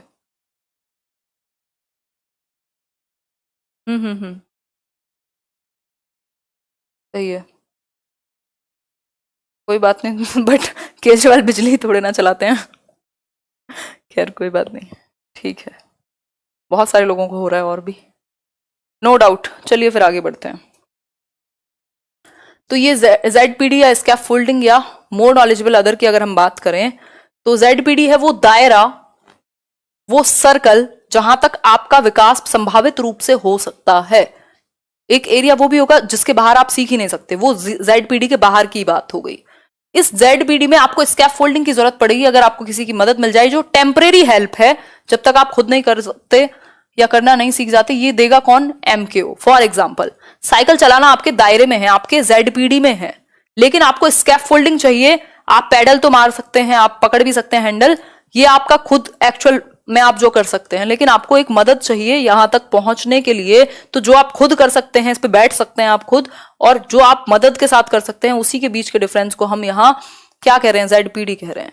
ठीक, मतलब जो आपके फादर हैं या कोई भी आपसे बड़ा है, वो मोर नॉलेजेबल अदर बन गया, और ये जो प्रोसेस है हेल्प की, ये स्कैफ फोल्डिंग कहलाएगी। और यहाँ ये स्कैफ फोल्डिंग हटा दी जाएगी। ये तब तक की सीढ़ी है जब तक आप ऊपर पहुंच नहीं जाते, फिर आपको हटा दिया जाएगा जो हेल्प है। तो ये टेम्परेरी स्ट्रक्चर ऑफ हेल्प है, परमानेंट नहीं है। एक क्वेश्चन कर लेते हैं यहां से। While working on a jigsaw puzzle, 5 years old Najma says to herself, "Where is the blue piece? No, not this one. Darker one that would go here and make this shoe." This kind of talk is referred to by Vygotsky. मतलब एक question है simple आपसे कि अगर मैं बात करूं तो एक बच्ची है नजमा, संभावित विकास का क्षेत्र कहते हैं कुणाल, मैं कई बार बता चुकी हूँ। हिंदी वालों के साथ, सबके साथ तो ऐसे जनरलाइज नहीं कर सकते, बट कुछ लोगों के साथ समस्या ये होती है वो ध्यान से नहीं सुनते और ट्रांसलेशन में उनको लगता है जो लिखा है मैंने बोला नहीं है। बहुत सारी चीजें मैं ट्रांसलेट कर देती हूँ, ठीक है। तो थोड़ा सा समझिए, 5वीं क्लास में तो है नहीं यार आप लोग। जिगसॉ पहेली को करते समय 5 वर्ष की नजमा स्वयं से कहती हैं, वो खुद से बोल रही है करते हुए। एक पजल है, उसमें कुछ नीले बॉक्सेस हैं, कुछ रेड बॉक्सेस हैं, उनको लगाते हुए एक नीला बॉक्स उठाया और कहा यार ये वाला नहीं, वो ब्लू वाला। हम भी कई बार करते हैं, अरे ये ऐसे क्यों नहीं हो रहा क्वेश्चन, मतलब हम खुद से बात कर रहे हैं। तो ये क्या है, वाइगॉस्की इसको क्या कहेंगे? Talk allowed, private speech, ego centric या स्कैफोल्डिंग? फटाफट से आंसर कीजिए। ईगो सेंट्रिक बिल्कुल नहीं लिखेंगे। ईगो सेंट्रिक तो प्याजे ने कहा है, और प्याजे ने कहा है ये किसी काम की नहीं है। लेकिन इसको प्राइवेट स्पीच वाइगॉस्की कहेंगे, क्योंकि बच्चा खुद को निर्देशन देता है, इसको करते समय खुद को संबोधित करता है, व्यक्तिगत वार्ता में खुद को डायरेक्शन देगा। उसको पता है ना वो क्या कर रहा है, तो वो खुद को ही डायरेक्शन देने का काम करेगा। ठीक है, लर्न विथ फन रवि। आगे बढ़ जाएंगे। Giving cues to children and offering support as and when needed is an example of. मतलब आप बच्चों को क्लू दे रहे हैं, आवश्यकता पड़ने पर सहयोग दे रहे हैं, हिंट दे रहे हैं, और ये चाहे एक एग्जाम्पल की फॉर्म में हो सकता है। ये किसका एग्जाम्पल है, ये जो आप टेम्परेरी हेल्प दे रहे हैं? ये मॉडलिंग का एग्जाम्पल है, स्कैफोल्डिंग का, रीइंफोर्समेंट का, या कंडीशनिंग का? आंसर कीजिए फटाफट से, फिर आगे बढ़ेंगे। स्कैफोल्डिंग एग्जैक्टली, इसमें कोई डाउट नहीं है। ये मचान या पाड़ या फिर ढांचा कह सकते हैं कि ये टेम्परेरी हेल्प है। ये टेम्परेरी हेल्प है, हमेशा नहीं। आपको वहां हेल्प दी जाएगी जहां पर आप अटक रहे हैं, और उतनी दी जाएगी जब तक आप खुद इंडिपेंडेंटली नहीं कर लेते किसी चीज को। आगे बढ़ जाते हैं नेक्स्ट पॉइंट पर। वाइगॉस्की की थियरी हम खत्म कर चुके हैं, अब हम आएंगे कोहलबर्ग का। ये कोहलबर्ग पर, ये आज के लिए लास्ट थियरी होगी। What is MKO? More knowledgeable other क्या है? MKO is the flexibility of a facilitator. MKO refers to anyone who has better understanding or a higher ability level than the learner. या फिर MKO refers to the ability of children to make use of knowledge. या फिर MKO is the abbreviation for more knowledgeable operations. Other होता है, operations नहीं होता।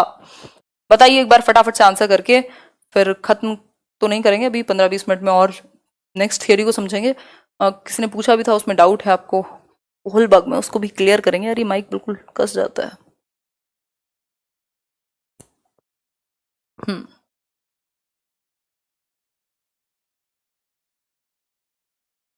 तीनों series में हमेशा कंफ्यूज, कौन सी तीनों सीरीज में बताओ एक बार। मतलब कोहलबर्ग की बात कर रहे हो या इनकी बात कर रहे हो? बताओ बताओ। सही है, बी ऑप्शन। मतलब MKO refers to anyone who has better understanding or a higher ability level than the learner। यही बात हमने की थी उस एक क्षेत्र में।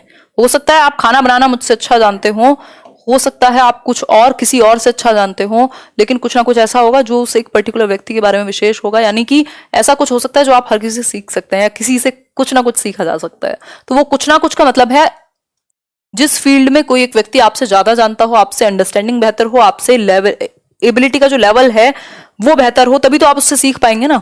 तो इस केस में ये हो गई एक छोटी सी बात कि ये मोर नॉलेजेबल अदर वो व्यक्ति है जो आपसे ज्यादा जानता है।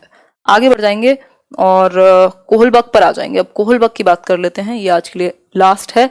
कोहलबर्ग की थियरी बड़ी इंटरेस्टिंग सी थियरी है और इसको समझेंगे, मतलब रिवाइज करेंगे। अगर पुराने वीडियोस ना देखे हो देख लेना, वो बहुत छोटे छोटे तरीके से एक एक वीडियो, ये पूरा कंप्लीट रिवीजन के लिए वीडियो अच्छा है।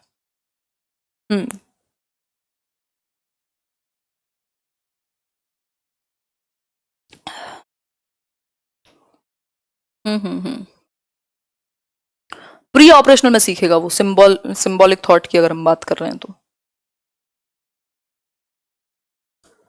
सही है सही है, बहुत बढ़िया आबा। चलिए फिर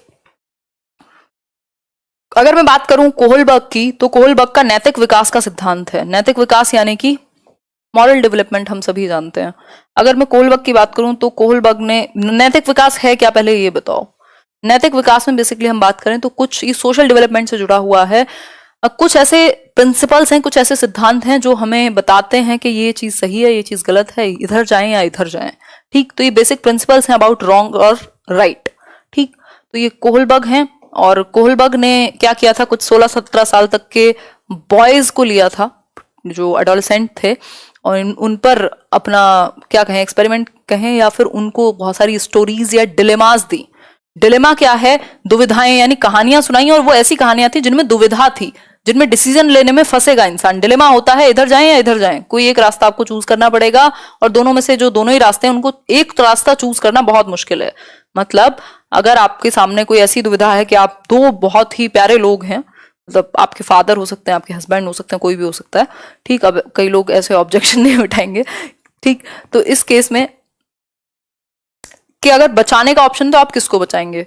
या फिर आप एग्जाम देने जा रहे हैं, एक्सीडेंट आपने सामने देखा, और आपका अगर कोई परिचित है तो शायद आसान हो जाए डिसीजन लेना, लेकिन आप वो एग्जाम देने जाएं या उस व्यक्ति को बचाएं। तो ये क्या है? डिलेमा, दुविधा मिल गई आपको।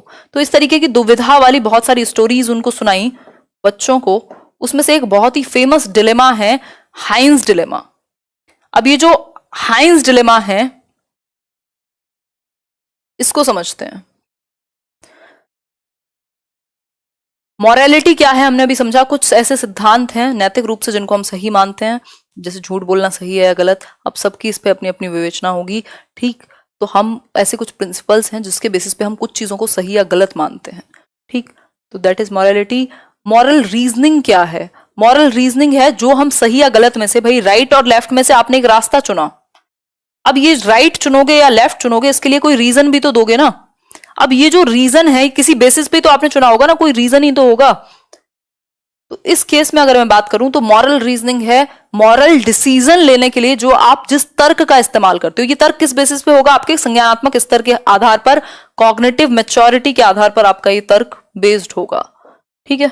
कॉग्निटिव मैच्योरिटी के आधार पर होगा ये तर्क आपका। क्लियर हो गई बात? ठीक। आपका संज्ञानात्मक स्तर, ये बेसिकली प्याजे का मॉरल डेवलपमेंट था, उससे प्रभावित थी ये थियोरी, कॉपीड नहीं थी, प्रभावित थी, ठीक है बात। क्या हुआ लोकेश? व्यक्ति को बचाएंगे, हाँ, इसमें सबके अलग अलग आंसर्स हो सकते हैं। हाँ, कौन है ये? इतना नहीं पूछेगा आपसे, बिल्कुल सही बात है। 72 बॉयज थे, उसमें भी कुछ 10 साल, 13 साल, 16 साल तक के कहा मैंने शायद, या कह दिया अगर 16 साल के तो वो डिफरेंट हो जाएगा, बट 16 साल तक के मतलब 16 साल से ऊपर के नहीं, ठीक। तो वो एक केस है इसमें, ठीक है बात। 5 जुलाई को होगा नहीं होगा वो देखा जाएगा, वो हमारे हाथ में नहीं है, तैयारी करते हैं, आगे बढ़े। मॉरल रीजनिंग है वो तर्क, वो रीजनिंग, वो रीजन जो आप खुद को दे रहे हैं किसी भी एक डिसीजन के लिए। ये एक बात हुई। मॉरल डिलेमा अभी हमने डिस्कस किया था, दुविधा है इधर जाएं कि इधर जाएं, आप बीच में फंसे हुए हैं, दैट इज मॉरल डिलेमा, ठीक है। अब एक बहुत ही फेमस डिलेमा है, प्रदीप जी ये चल रहा है आपका सेशन पिछले 74 मिनट से, आगे बढ़ते हैं। हाइंस डिलेमा बड़ी फेमस है। हाइंस एक व्यक्ति है जिसकी जो वाइफ है उसको कोई डेडली डिजीज हुई है जिससे जान जाने की संभावना है, यमराज तैयार खड़े हुए हैं, ठीक।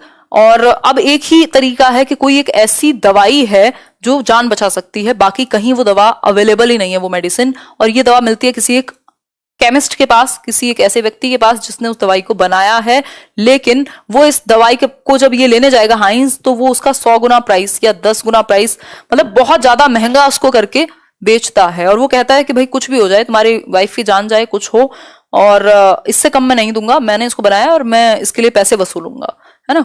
ये वो वाली बात हो गई कि if you are good at something don't do it for free, ये आजकल का स्टाइल है, ठीक। तो उस केस में अगर मैं बात करूं तो हाइंस कोशिश करता है जितने भी वो अपने रिश्तेदारों से, जैसे भी जितना पैसा वो जुटा सकता है उतना वो देता है, 10 गुना तक भी, लेकिन वो बहुत ज्यादा प्राइस हाई है उसका और वो मानता नहीं है। अब हाइंस के सामने सिर्फ एक रास्ता है, हाँ यमराज बहुत सुंदर है, एक रास्ता है हाइंस के पास, या तो वो चोरी कर ले, उस दवा को तोड़ करके ले आए उसकी दुकान से, या फिर अपनी वाइफ को मरने दे। अब दुविधा हो गई ना कि ये इधर जाए या इधर जाए, वाइफ को मरने दे या चोरी कर ले, क्योंकि चोरी करना अपने आप में अच्छी बात मानी नहीं जा रही। तो इस केस में उसको क्या करना चाहिए? तो जो वो 10 साल, 13 साल, 16 साल के बच्चे हैं, वो अलग अलग एज का बच्चा अलग अलग डिसीजन लेने के लिए अलग अलग तर्क देगा। वो जो रीजनिंग है वो इंपॉर्टेंट है कोहलबर्ग के लिए डिसीजन से ज्यादा, कि आप तर्क क्या दे रहे हैं, ठीक। तो इस केस में अगर मैं बात करूं तो हाइंस की बात करें तो 3 तरह के क्वेश्चन, ये बहुत सारे ऐसे सेवरल क्वेश्चंस पूछे गए, उसमें से कुछ 3 क्वेश्चंस थे कि अगर हाइंस को जो डील है, जो ड्रग है, उसको चोरी नहीं करना चाहिए, क्योंकि चोरी करना लॉ को ब्रेक करना होगा, यानी उसको सजा हो सकती है। या फिर Heinz should steal the drug and accept any prison, वो जो जैसे मूवीज में दिखाते हैं ना कि ऐसे मार दिया और जाके सरेंडर कर दिया, तो ये कर देना चाहिए कि चोरी करके और सरेंडर कर देना चाहिए। या फिर Heinz should steal the drug and not go to prison as this is unfair, मतलब उसको चोरी तो कर लेनी चाहिए ड्रग, लेकिन प्रिजन नहीं जाना चाहिए, मतलब जेल नहीं जाना चाहिए। क्यों? क्योंकि उसने तो सही किया, वो भी तो गलत कर रहा था ना, केमिस्ट वाला, वो भी तो उसको 100 गुना प्राइस पर बेच रहा था, तो उसने क्या गलत किया? वो जान बचा ली अपनी वाइफ की। तो इस तरीके के 3 क्वेश्चन हैं जो बहुत कॉमन है। इसके अलावा बहुत सारे क्वेश्चन उन्होंने पूछे होंगे। इस केस में अगर मैं बात करूं तो ये अलग अलग एज के बच्चे अलग अलग बात कहेंगे। जो ये वाली स्टेज है, अभी हम आगे पढ़ेंगे तो मैं इन क्वेश्चंस पर फिर से आऊंगी कि कौन सी स्टेज का बच्चा कौन सा तर्क देगा, ठीक है बात। तो अभी हम उन्होंने इस आधार पर, इनके आंसर्स या इनकी रीजनिंग के आधार पर बच्चों की क्या दिया, कुछ स्टेजेस दी मॉरल डेवलपमेंट की। बेसिकली इन्होंने स्टेजेस से भी ज्यादा लेवल दिए। अब ध्यान से समझिएगा, इसमें कंफ्यूजन हो जाती है जो लोग पहली बार पढ़ते हैं, बाकी तो नहीं होगी कंफ्यूजन। आप लोग काफी संख्या में जुड़े हुए हैं यार। आज तो बीच में मेरी एनर्जी भी वैसे लो है कंपैरेटिवली, जितनी रहती है उससे। देखिए एक बार, अगर मैं बात करूं तो कोहलबर्ग ने लेवल दिए, स्तर कह सकते हैं। कितने लेवल दिए? 3 लेवल दिए, 3 स्तर हैं मॉरलिटी के। ये लेवल 1 है, ये लेवल 2 है और ये लेवल 3 है। लेवल 1 को कहा गया प्री कन्वेंशनल, यानी कन्वेंशन से पहले, यानी पूर्व पारंपरिक, पूर्व पारंपरिक। दूसरे को कहा गया कन्वेंशनल यानी पारंपरिक। तीसरा है पोस्ट कन्वेंशनल यानी उत्तर पारंपरिक। ये 3 लेवल हैं। अब इन 3 लेवल्स में 2-2 स्टेजेस हैं। कोहलर अलग है, कोहलर वो वोल्फगैंग कोहलर है, वो इनसाइटफुल लर्निंग है, वो डिफरेंट गेस्टाल्टवाद है, ये मॉरलिटी पे थियोरी है। ये कोहलबर्ग है ना, जैसे विलियम स्टर्न और स्टर्नबर्ग अलग हैं, उसी तरीके से कोहलर और कोहलबर्ग अलग हैं, है ना। Don't mix mangoes with apples, नहीं तो खिचड़ी बन जाएगी, ठीक है। तो ये प्रैक्टिस से आएगा, ये जो कंफ्यूजन में क्लैरिटी है। अगर मैं बात करूं तो हर एक लेवल पे 2-2 स्टेजेस हैं, हर एक लेवल पे 2-2 स्टेजेस हैं। ये हुई तीसरी स्टेज, फिर ये 4th स्टेज आ जाएगी, फिर ये 5th आ जाएगी और ये आ जाएगी आपकी 6th स्टेज। तो स्टेजेस कितनी हो गई इस हिसाब से? स्टेज शेक बनेगा बहुत बढ़िया शुभांगी। स्टेजेस कितनी हो गई इस हिसाब से? 6 स्टेजेस हो गई टोटल और 3 लेवल्स हो गए। तो लेवल्स कितने हैं? कमर में भी दर्द है भाई, बुढ़ापा नजदीक है मेरा सॉरी। स्टेजेस कितने हैं? 6, ठीक है। इस सीटेट के बाद मैं ऐसे हाइबरनेशन पे चली जाऊंगी, मतलब मैं थोड़ा आराम करूंगी। खैर, ऐसा मैं हर सीटेट में बोलती हूँ और आज तक वो हुआ नहीं है, बट इस बार होगा, है ना। 3 लेवल्स हैं और 6 स्टेजेस हैं। अगर मैं बात करूं तो 3 लेवल में हर एक लेवल पे 2-2 स्टेजेस शामिल हैं, ये बात जरूर ध्यान में रखिएगा। अगर आपसे लेवल पूछा है यानी स्तर पूछा है, स्तर पूछे हैं तो सिर्फ 3 स्तर हैं, और अगर आपसे चरण पूछे हैं तो चरण हैं आपके 6।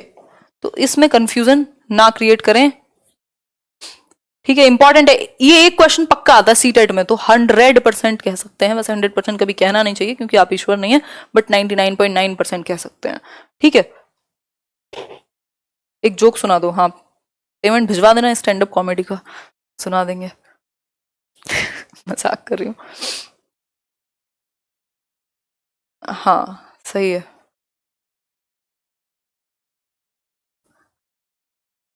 सही है, सही है। हाँ आजम, बिल्कुल बिल्कुल। तो अब यहाँ सिंपल सी बात हो गई, अब इसको एक एक करके समझेंगे बिल्कुल डिटेल में, लेकिन ये स्ट्रक्चर समझना जरूरी है कि 3 लेवल हैं, 6 स्टेजेस हैं। पहली स्टेज पनिशमेंट एंड अवॉइडेंस से शुरू होगी, फिर वो उसको म्यूचुअल एक्सचेंज की जरूरत पड़ेगी, फिर उसके बाद तीसरी स्टेज आ जाएगी, वो सोशल लॉज की बात करेगा। इस तरीके से चीजें चलती रहेंगी। फिर जो आखिरी है वो अपने आप में खतरनाक लेवल है जिसमें बहुत कंफ्यूजन रहती है, तो उन सबको समझेंगे, ठीक है। अब आ जाते हैं कहानी पर वापस। सीडीपी में कहानियां बहुत हैं। हाँ, यमराज वाली स्टोरी, हाँ मेरे को तो ले गए थे कई बार, स्टोरी सुना दो यमराज वाली। आ जाओ एक बार stages of moral development. Stages भी कहना गलत होगा, बस मॉरल डेवलपमेंट के लेवल्स और उनके अंदर स्टेजेस, ठीक, तो कट कर लेना। लेवल 1 है प्री कन्वेंशनल यानी पूर्व पारंपरिक, ये 10 साल की उम्र तक कह सकते हैं इसको। और अगर मैं बात करूं, एज कभी नहीं पूछी जाती आपसे, लेकिन स्कूल चिल्ड्रन कह लीजिए आप, 10 साल की उम्र तक कह लीजिए। पूर्व पारंपरिक यानी परंपराओं से पहले, रूढ़िवाद से पहले, मतलब अभी बच्चों को कुछ नहीं पता आपके समाज में क्या परंपराएं चल रही हैं, क्या रूढ़ियां हैं, क्या ट्रेडिशंस हैं, क्या है वो, उसका जो नैतिकता है, जो उसकी मॉरलिटी है, वो 2 स्टेजेस में विभाजित है। उसके क्या रीजन है देख लेते हैं। एक स्टेज है ओबीडियंस एंड पनिशमेंट ओरिएंटेशन, और दूसरी है इंडिविजुअलिज्म एंड एक्सचेंज यानी पर्सनल रिवॉर्ड ओरिएंटेशन भी इसको कह देते हैं, म्यूचुअल एक्सचेंज भी कह देते हैं, कई कई नाम है इनके, ठीक। तो इस स्टेज में अगर मैं बात करूं, फर्स्ट है ओबीडियंस एंड पनिशमेंट, मतलब वो आज्ञा का पालन इसलिए करेगा ताकि पनिशमेंट से बच सके। भाई डांट पड़ेगी मम्मी से इसलिए होमवर्क कर लो, ठीक, झूठ मत बोलो क्योंकि डांट पड़ेगी। हाइंस को वो एक डिफरेंट मतलब चीज पे चला गया, ठीक, उसको बाद में डिस्कस करेंगे लास्ट में, अभी कंफ्यूजन हो जाएगी। ओबीडियंस एंड पनिशमेंट की अगर मैं बात करूं तो बच्चा आज्ञा पालन इसलिए करता है ताकि वो पनिशमेंट से बच सके, और कोई काम उतना ही बुरा है जितनी ज्यादा पनिशमेंट उसमें मिलेगी। मतलब अगर किसी को बहुत ज्यादा पनिशमेंट मिली है, अगर अपने बड़े भाई बहन को 4 थप्पड़ लगते हुए देखे हैं, जो कि गलत है, तो वो 4 जो थप्पड़ हैं, अगर 4 लगे हैं तो मतलब ज्यादा काम गलत किया होगा, अगर 1 लगा है तो कुछ कम गलत काम किया होगा। तो मतलब उसको लगता है पोटेंशियल पनिशमेंट जितना है उसके हिसाब से गलती होगी, ठीक है बात, बहुत बड़ा नीतीश। सेकंड है इंडिविजुअलिज्म एंड एक्सचेंज, मतलब वो टिट फॉर टैट की बात करेगा कि अगर मैं ये आपके लिए कर रहा हूं तो मुझे क्या मिलेगा बदले में, ठीक। तो ये एक बेसिक बात है। ओबीडियंस एंड पनिशमेंट ओरिएंटेशन, पहली स्टेज कि बच्चा आज्ञा का पालन करेगा, मम्मी पापा की बात मानेगा सबकी, क्यों, क्योंकि फिर नहीं मानी तो पनिशमेंट मिलेगी, ठीक। तो वो पनिशमेंट से बचने के लिए आज्ञा का पालन करेगा, ये चीज दिमाग में आपके छप जाएगी, ठीक है बात। बहुत बढ़िया श्वेता जी, थोड़ा स्लो चलें, नेटवर्क इशू, अच्छा ठीक है ललित जी, हम बैठ जाते हैं चेयर डाल के, हाँ बहुत बढ़िया अंकिता, अभी तो शुरू ही हुआ है आपका रिवीजन,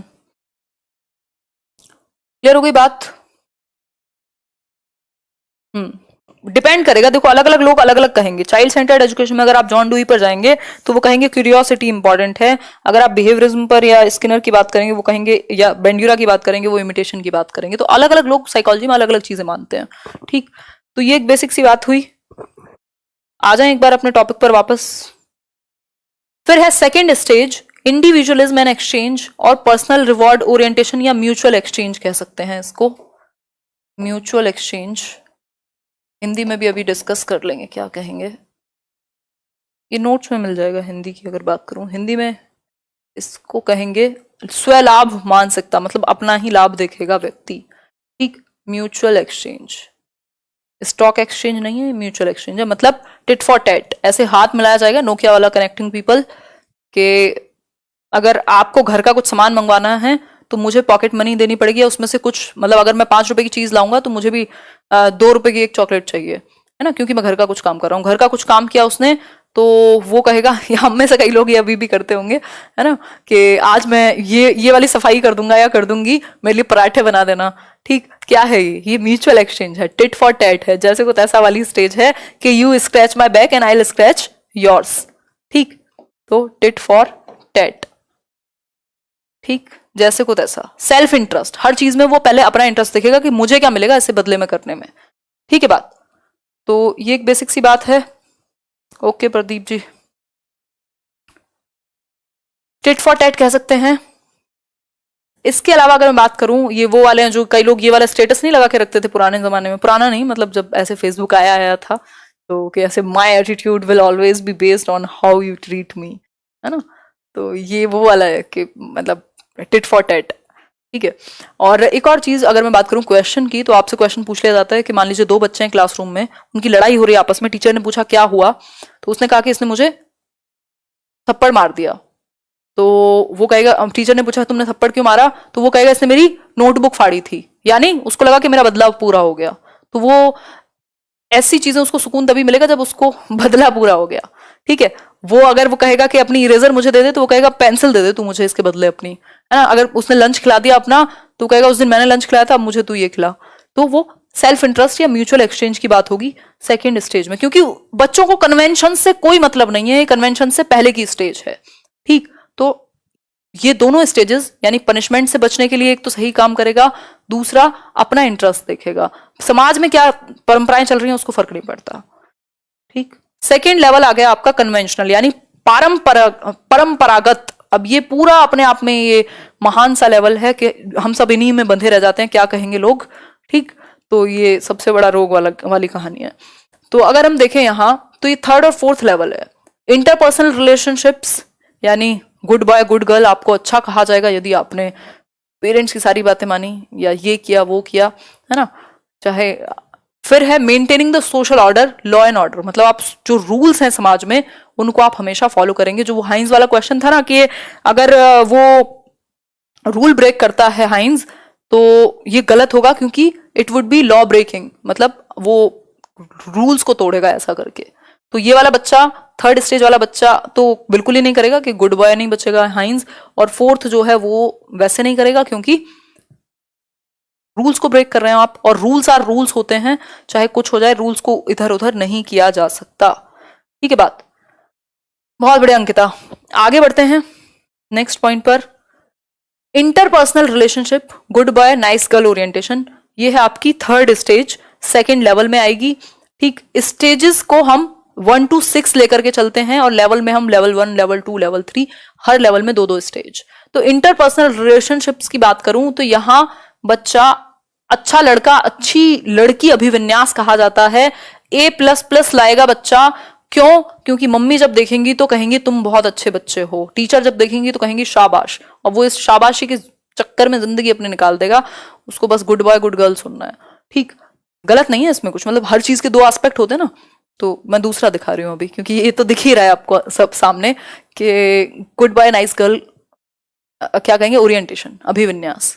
ठीक, तो वो अच्छा लड़का अच्छी लड़की, अभी भी तारीफ सुनना है, ऐसे बहुत सारे ऐसे टीचर्स हैं स्पेशली, मतलब ऐसे तो ये तो जेंडर बायस हो जाएगा, बट ठीक है, मतलब जैसा माना जाता है, और कि थोड़ी तारीफ कर दो आप, ऐसे कि कोई आंटी आई हो ऐसे तारीफ कर दो आप, वो बहुत बढ़िया आंटी, अच्छे लग रहे हो, वो एकदम नेक्स्ट लेवल। तो ये क्या क्या है, मतलब खुश हो जाएगा, good boy good girl orientation. तो मॉरलिटी किस चीज पे बेस्ड है कि अच्छा लगेगा, है ना, अच्छा सुनने को मिलेगा। You are good girl ma'am, देखो तृप्ता ले लो मजे लो सही है सही है। फिर है fourth, maintaining the social order, law and order की स्टेज है ये, है ना। तो एक और क्वेश्चन जैसे आपसे पूछा जाता है कि तुम्हारे पेरेंट्स तुम पर बहुत ही गर्व महसूस करेंगे यदि तुम फर्स्ट आओगे, यदि तुम सच बोलोगे। तो ये क्या है, good boy good girl orientation. देखो क्योंकि इंसान में, ह्यूमंस में इमोशंस है ना, अगर आप सबसे ज्यादा बेहतर तरीके से किसी को कंट्रोल कर सकते हो तो वो इमोशंस है ना। तो आप इमोशंस के लेवल पे खेल सकते हो, मतलब ये कह सकते हैं, और ये खतरनाक है अपने आप में, मतलब मैं खेलना नहीं सिखा रही हूँ आपको, मैं इवन ये बता रही हूँ कि ये बहुत खतरनाक है। तो इमोशंस को अपने मैनेज करके चलिए, अपने हाथ में रखिए अपनी चाबी, नहीं तो मुश्किल तो होगी ही, बट ठीक है, आग का दरिया है, डूब के जाओगे ये फोर्थ स्टेज है, ज्यादा रात हो गई, दिमाग चल गया मेरा देखो एक बार, हाँ बहुत बढ़िया शुभम, एक ही बात है श्वेता, एक ही बात है।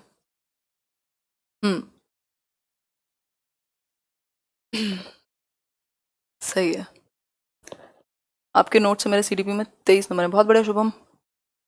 हाँ बहुत टाइम के बाद सीडीपी वीडियो, अभी तो रिवीजन चलेगा प्रॉपर, मैं पूरा सिलेबस कराऊंगी सीटेट का, रिवाइज करा दूंगी पूरा। शायर हो जाते हो, शायरी तो बताएंगे कभी। Maintaining the social order, law and order, अब ये रूल्स आर रूल्स वाली स्टेज है ना। वो होता नहीं था ऐसे, हमारे यहाँ तो बहुत होता था, मतलब ये जो वो एक ऐसे, जब मैं छोटी क्लासेस में थी तो हमारे स्कूल में डिसिप्लिन को बहुत ज़्यादा फॉलो करते थे, हालांकि हमारे जैसे बच्चे मजेदार होते हैं वो कहाँ मानते हैं। वैसे वो होता नहीं था कि एकदम आप ऐसे 2 चोटी बना के जानी है, अगर नहीं 2 चोटी भी नहीं, तब तो मैं और छोटी थी, 8th में थी, वो हेयर बैंड लगा के जाना है, थोड़े से बाल अगर आपके बड़े हो गए हैं तो। अब उस केस में मैं तो पॉकेट में ही रख के जाती थी, लगा के नहीं जाती थी। तो उस केस में क्या होता है, अगर आपका कोई फ्रेंड भी है जो डिसिप्लिन इंचार्ज है या आपको भी बना दिया, चलो आपके केस में तो डिफरेंट हो जाएगी बात क्योंकि आप खुद ही हो, लेकिन जो आपका कोई फ्रेंड है जो डिसिप्लिन इंचार्ज है और आपकी बड़ी अच्छी दोस्त है या बड़ा अच्छा दोस्त है ना, क्लास में तो आप बड़े मजे में रहते हो, एक दूसरे का सारा खाना खा जाते हो। अब वो लाइन में लगे हुए हैं वो वाले लोग जो इनडिसिप्लिन्ड हैं, जो डिसिप्लिन में नहीं आए, तो आपको पकड़ के कहेगा यार दोस्ती अपनी जगह है, रूल्स आर रूल्स, मतलब रूल्स ब्रेक करने पे सजा मिलेगी, बाकी सारे चीजें अपनी जगह पर हैं। ठीक है बात। तो अगर मैं बात करूं, बहुत बढ़िया सोने का, अगर मैं बात करूं तो यहां बात होती है मेंटेन करने की। मतलब अगर हम एक के लिए रूल्स ब्रेक करेंगे तो फिर सभी उसको ब्रेक करेंगे और समाज में एक ऑर्डर नहीं बचेगा। तो रूल्स आर रूल्स, या रूल्स आर स्ट्रिक्ट कह सकते हैं, या rules can not be broken. अगर आपने रूल ब्रेक किया है इसका मतलब फिर सब रूल ब्रेक करेंगे। अगर एक बंदा रूल ब्रेक करेगा, एक बंदा रेड लाइट जंप करेगा, तो सब करेंगे। ठीक है बात। बहुत बढ़िया मन। तो इस केस में ये जो पुलिस की बात हो रही है, मतलब रूल्स को फॉलो किया जाना चाहिए, रेड लाइट को जंप नहीं किया जाना चाहिए।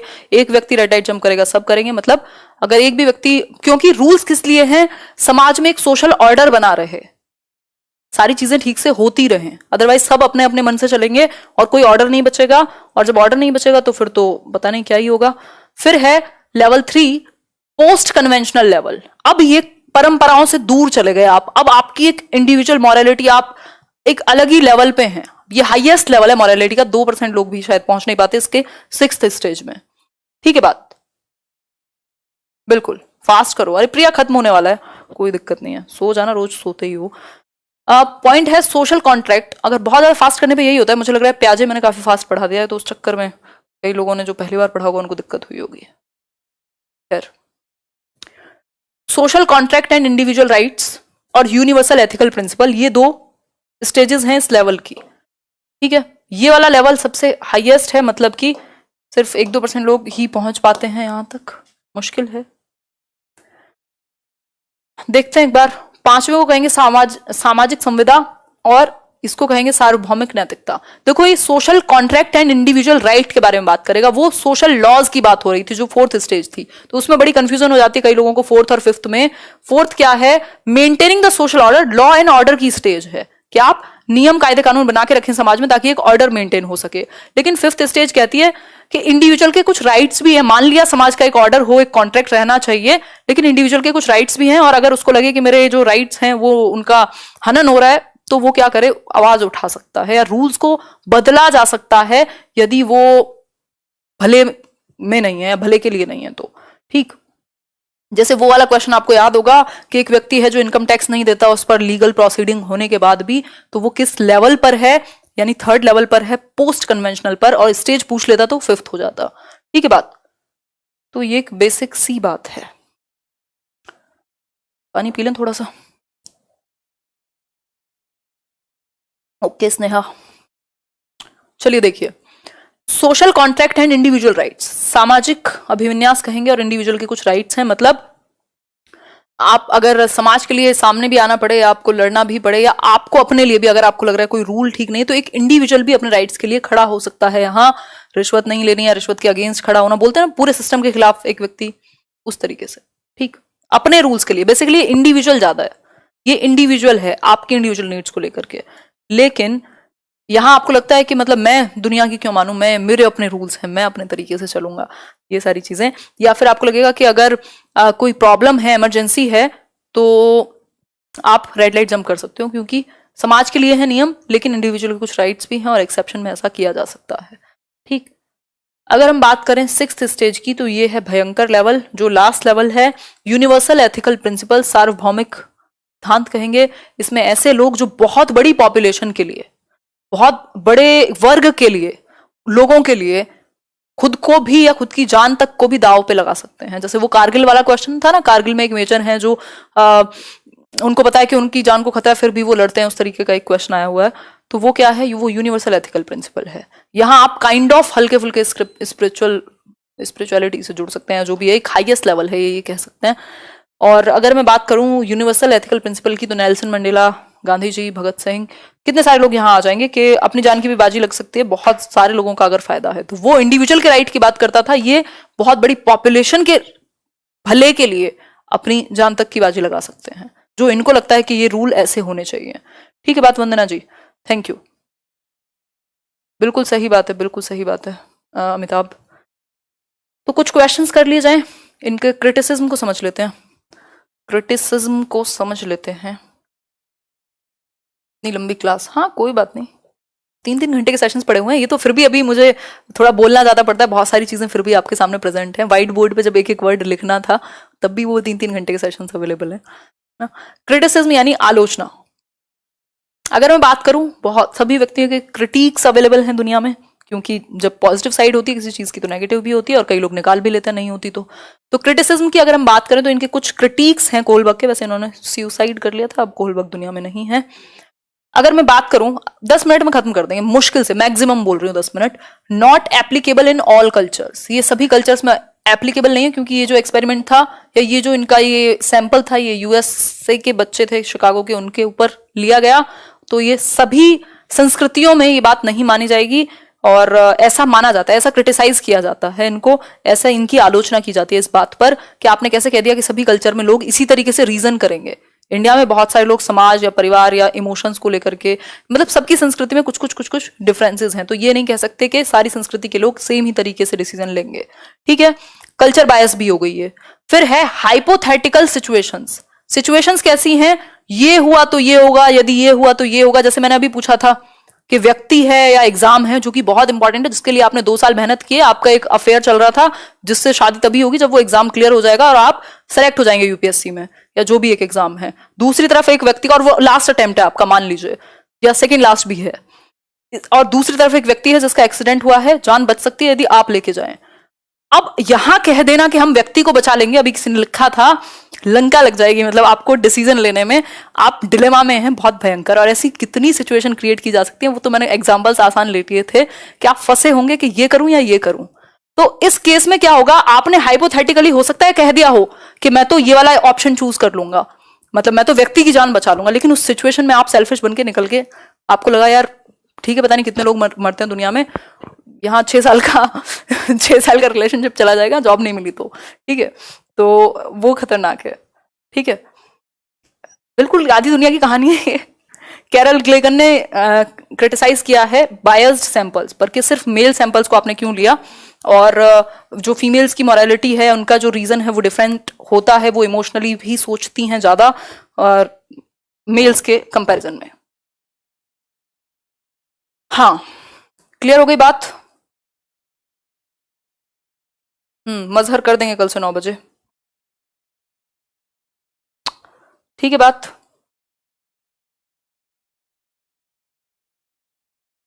सही है तन्वी। तो ये 3 छोटी छोटी बातें हैं। जेंडर बायस भी कहा जाता है इस थियरी को, क्योंकि कैरल ग्लिगन ने ये कहा कि सिर्फ आपने मेल सैंपल्स लिए, फीमेल्स की मोरालिटी अलग हो सकती है, क्योंकि वो ज्यादा इमोशनल होती हैं, ज्यादा केयरिंग होती हैं, और पता नहीं क्या क्या होती हैं। ठीक, तो जेंडर बायस है, किसने कहा है, कैरल ग्लिगन ने। ग्लिगन आई थिंक इनकी स्टूडेंट थी या हैं अभी भी ये। ठीक, तो इनकी एथिक्स पे भी थ्योरी है। क्लियर हो गई बात, आगे बढ़ेंगे। हाँ, तो वो हाइपोथेटिकल सिचुएशन में वही बात है कि हमसे जब पूछा जाता है, या उन सैंपल्स से, उन बच्चों से जब पूछा गया होगा, तो हो सकता है आप अपने आप को कुछ भी, या आपको सोचने में आसान लगे तो आपने कह दिया हम ये करेंगे, तो वो हाइपोथेटिकल हुई ना, परिकल्पनात्मक हुई। हो सकता है रियल सिचुएशन में वो कुछ और करते, तो इसलिए भी इसको कहा गया है हाइपोथेटिकल। ठीक है बात। तो कुछ क्वेश्चन सॉल्व कर लेते हैं, फिर आपकी छुट्टी, और मैं भी कुछ खा पी लूंगी जाके। और एक क्लास का आज वजन बढ़ गया, एक क्लास को कैंसिल करना पड़ा, ये लंबा सेशन था। देखिए एक बार कर देंगे 5th स्टेज एक्सप्लेन, पहले आंसर करो। According to the pre conventional level of Kohlberg's theory, to which of the following would an individual turn when making a moral decision. मतलब कि अगर हम कोहलबर्ग की थियरी की बात करें, लेवल कौन सा है, कन्वेंशनल, यानी सेकेंड लेवल है, पारंपरिक। तो एक व्यक्ति डिसीजन लेने के लिए किस एक ऑप्शन को सही मानेंगे आप, सही मानेंगे आप भाई? हाँ, बताइए एक बार। कोई बात नहीं मोनिका, ये तो खुशी की बात है। ऐसे कई लोग तो आते ही डिसलाइक करने हैं, जैसे कई लोग लाइक करने आते हैं। ज्यादातर लोग, 1-2% लोगों को अगर ना पसंद आए तो उतना तो जरूरी है, ज्यादा मीठा हजम नहीं होता। ठीक, तो according to the pre conventional level of Kohlberg's theory, to which of the following would an individual turn when making a moral decision. एक मॉरल डिसीजन लेने के लिए कन्वेंशनल लेवल पे आप किस चीज को सही मानेंगे, पर्सनल नीड्स को, इंडिविजुअल वैल्यूज को, फैमिली एक्सपेक्टेशंस को, या फिर पोटेंशियल पनिशमेंट इन्वॉल्व? आंसर कीजिए थोड़ा सा, बताइए एक बार। धन्यवाद हर्षा। अरे यार अच्छा, प्री कन्वेंशनल है, ध्यान से पढ़ लेना, ये मैंने गड़बड़ पढ़ लिया। प्री कन्वेंशनल यानी पूर्व पारंपरिक, तो सिंपल है फिर तो पनिशमेंट, पनिशमेंट से बचने के लिए आप ये काम करेंगे, सिंपल। आगे बढ़ जाए नेक्स्ट क्वेश्चन पर। नेक्स्ट क्वेश्चन क्या है देख लेते हैं थोड़ा सा। According to Kohlberg the thinking process involve in judgements about questions of right and wrong is called. मतलब कि अगर मैं बात करूं कोहलबर्ग के अनुसार जो थिंकिंग प्रोसेस है, एक आपकी चिंतन की प्रक्रिया जो जजमेंट्स में इन्वॉल्व है, सही और गलत का जजमेंट लेने में जो एक प्रोसेस इन्वॉल्व है, पहला ऑप्शन है मॉरल रीजनिंग, मॉरल रियलिज्म कहलाएगा, मॉरल डिलेमा या मॉरलिटी ऑफ कोऑपरेशन। फटाफट से आंसर कीजिए। हाँ बिल्कुल, हाँ हो जाएंगे 10,000 लाइक्स, तो आप लोग बिना कहे करते हैं और ठीक है। मतलब जिस दिन मैं थियोरी कराती हूँ ये मेरी खास बात है, मुझे याद भी नहीं रहता कि लाइक का भी बोलना है, या क्योंकि वो बहुत वैल्यूएबल चीज़ है जो मैं डिस्कस कर रही हूँ। ये तो मज़े के लिए मैं कहती रहती हूँ बीच में, और आप लोगों का बहुत अच्छा रिस्पॉन्स रहता है, बहुत अच्छा रेशो रहता है। मतलब अगर देखा जाए तो मॉरल रीजनिंग सिंपल है, वो तर्क जो आप निर्णय लेने के लिए लगाते हैं, वो रीजनिंग। ये जो मैंने अभी रीजनिंग की कहानी बताई थी कि आप ये सोचेंगे पता नहीं कितने लोग मरते हैं, या हो सकता है कोई और हेल्प कर देगा इनकी, मेरा तो एग्जाम चला जाएगा, मेरी तो शादी चली जाएगी, ये हो जाएगा वो हो जाएगा, मेरी तो लाइफ का सवाल है। ये जो रीजन दे रहे हैं आप एक डिसीजन पर जाने के लिए, यही है मॉरल रीजनिंग। अगर आपने दूसरी तरफ रीजनिंग दी होती तो वो मॉरल रीजनिंग हो जाती। तो तर्क लेने के लिए जो आप डिसीजन लेने के लिए आप जो तर्क देते हैं वही सही है, ठीक है बात। मतलब वही सही नहीं है, वो मॉरल रीजनिंग कहलाएगा। मॉरल डिलेमा है जो दुविधा है। A child reasons you do this for me and I'll do that for you। ये कौन सी स्टेज है फटाफट से बताइए। Good boy good girl, social contract orientation, instrumental purpose orientation या फिर पनिशमेंट एंड ओबीडियंस ओरिएंटेशन। बताओ एक बार। डिलेमा दुविधा होती है, उस दुविधा से बाहर आने के लिए आप एक रीजनिंग लगाएंगे, वो मॉरल रीजनिंग कहलाएगी। लिखा हुआ है उसमें थिंकिंग प्रोसेस नहीं है डिलेमा। डिलेमा एक सिचुएशन है, आपको दुविधा में डाल दिया, लेकिन उसमें जो थिंकिंग प्रोसेस करोगे वो मॉरल रीजनिंग है। तो कंफ्यूज ना हो ऐसी चीजों में। बहुत बढ़िया Tarun, thank you Simpy. 10K done, अरे वाह गजब, बहुत बढ़िया। मतलब बीच में 3 बार कनेक्शन खराब हो गया, सारी चीजें, लेट सेशन शुरू हुआ, फिर भी एक तो आप लोग इतने लोग बने हुए हैं, 4.5 तो कम से कम, और फिर उसके बाद आप लोग 10,000 लाइक, हम लोग, क्या बात है, बहुत बढ़िया। आज खाने की जरूरत नहीं है, आज लाइक्स खाएंगे। Good boy good girl orientation है ये, ठीक है। A child reasons you do this for me, tit for tat है सिंपली, कि भैया तुम मेरे लिए ये करो, मैं तुम्हारे लिए वो करूंगा, सिंपल। क्या है ये? सेल्फ इंटरेस्ट देखेगा। गुड बॉय गुड गर्ल नहीं है ये, उसको फर्क नहीं पड़ता आप अच्छा कह रहे हो या बुरा। इंस्ट्रूमेंटल पर्पस ओरिएंटेशन, देखो इनके कई कई नाम हैं। इंस्ट्रूमेंटल पर्पस ओरिएंटेशन है, म्यूचुअल एक्सचेंज है, एक और नाम था, तो वो आपको थोड़ा सा ध्यान में रखने पड़ेंगे, ठीक है। ये पनिशमेंट एंड ओबीडियंस तो पहला होता है, ये 4th है आपका। आगे बढ़ जाएंगे, अब लास्ट क्वेश्चन होगा मेरे ख्याल में ये, नहीं अभी और है, 2 क्वेश्चन और हैं आपके।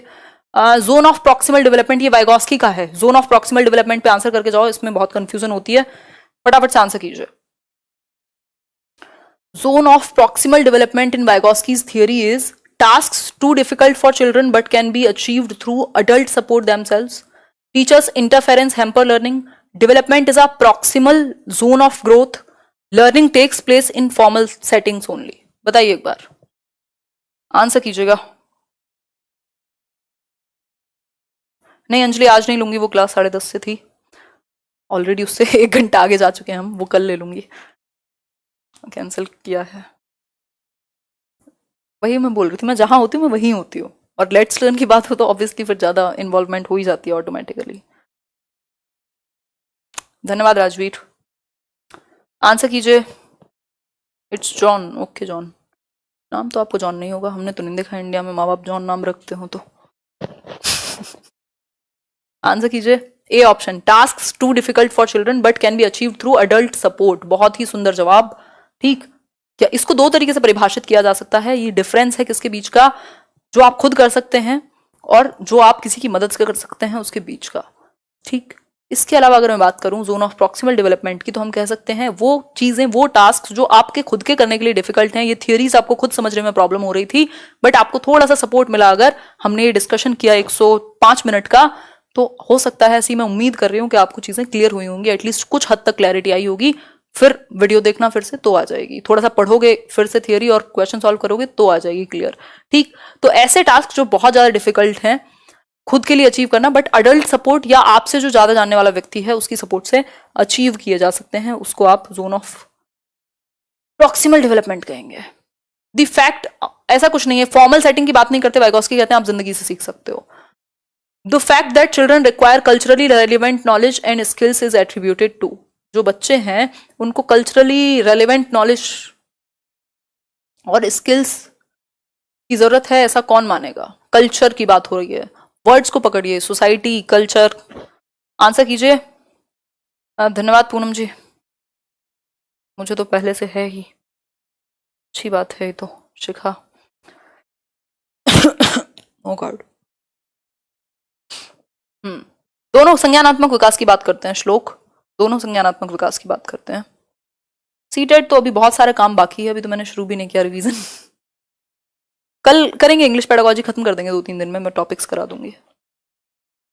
क्लीगन की थियरी आती नहीं है, अभी मेरी एक फ्रेंड पूछ रही थी, उसका एमसीए का कुछ है, एथिक्स का एग्जाम, उसमें आती है, हमारे लिए नहीं आती है, जरूरत पड़ेगी तो करा भी देंगे।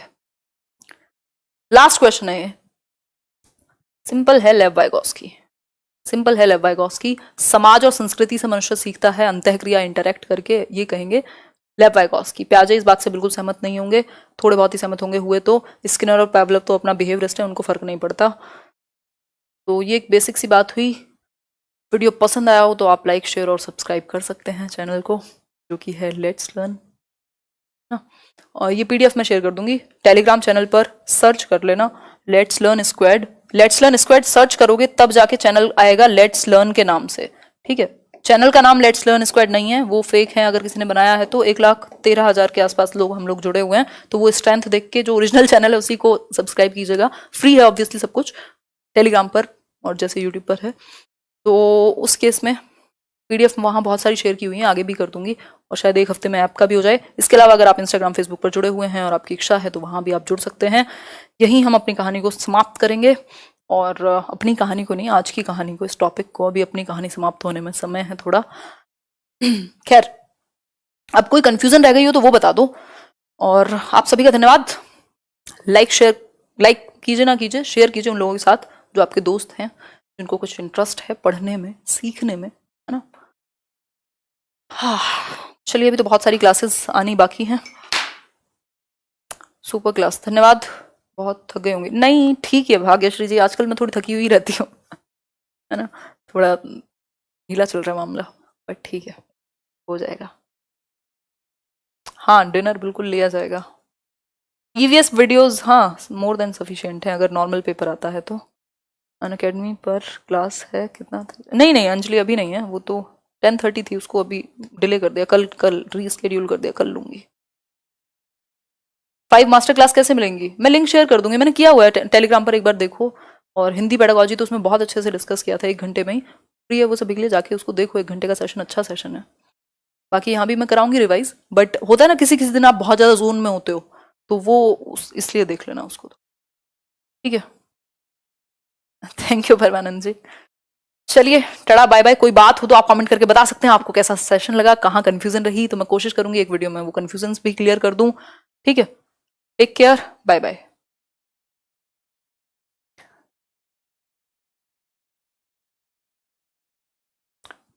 कोई मिस्टेक रही हो तो क्षमा चाहती हूँ। चलिए बाय बाय, गुड नाइट।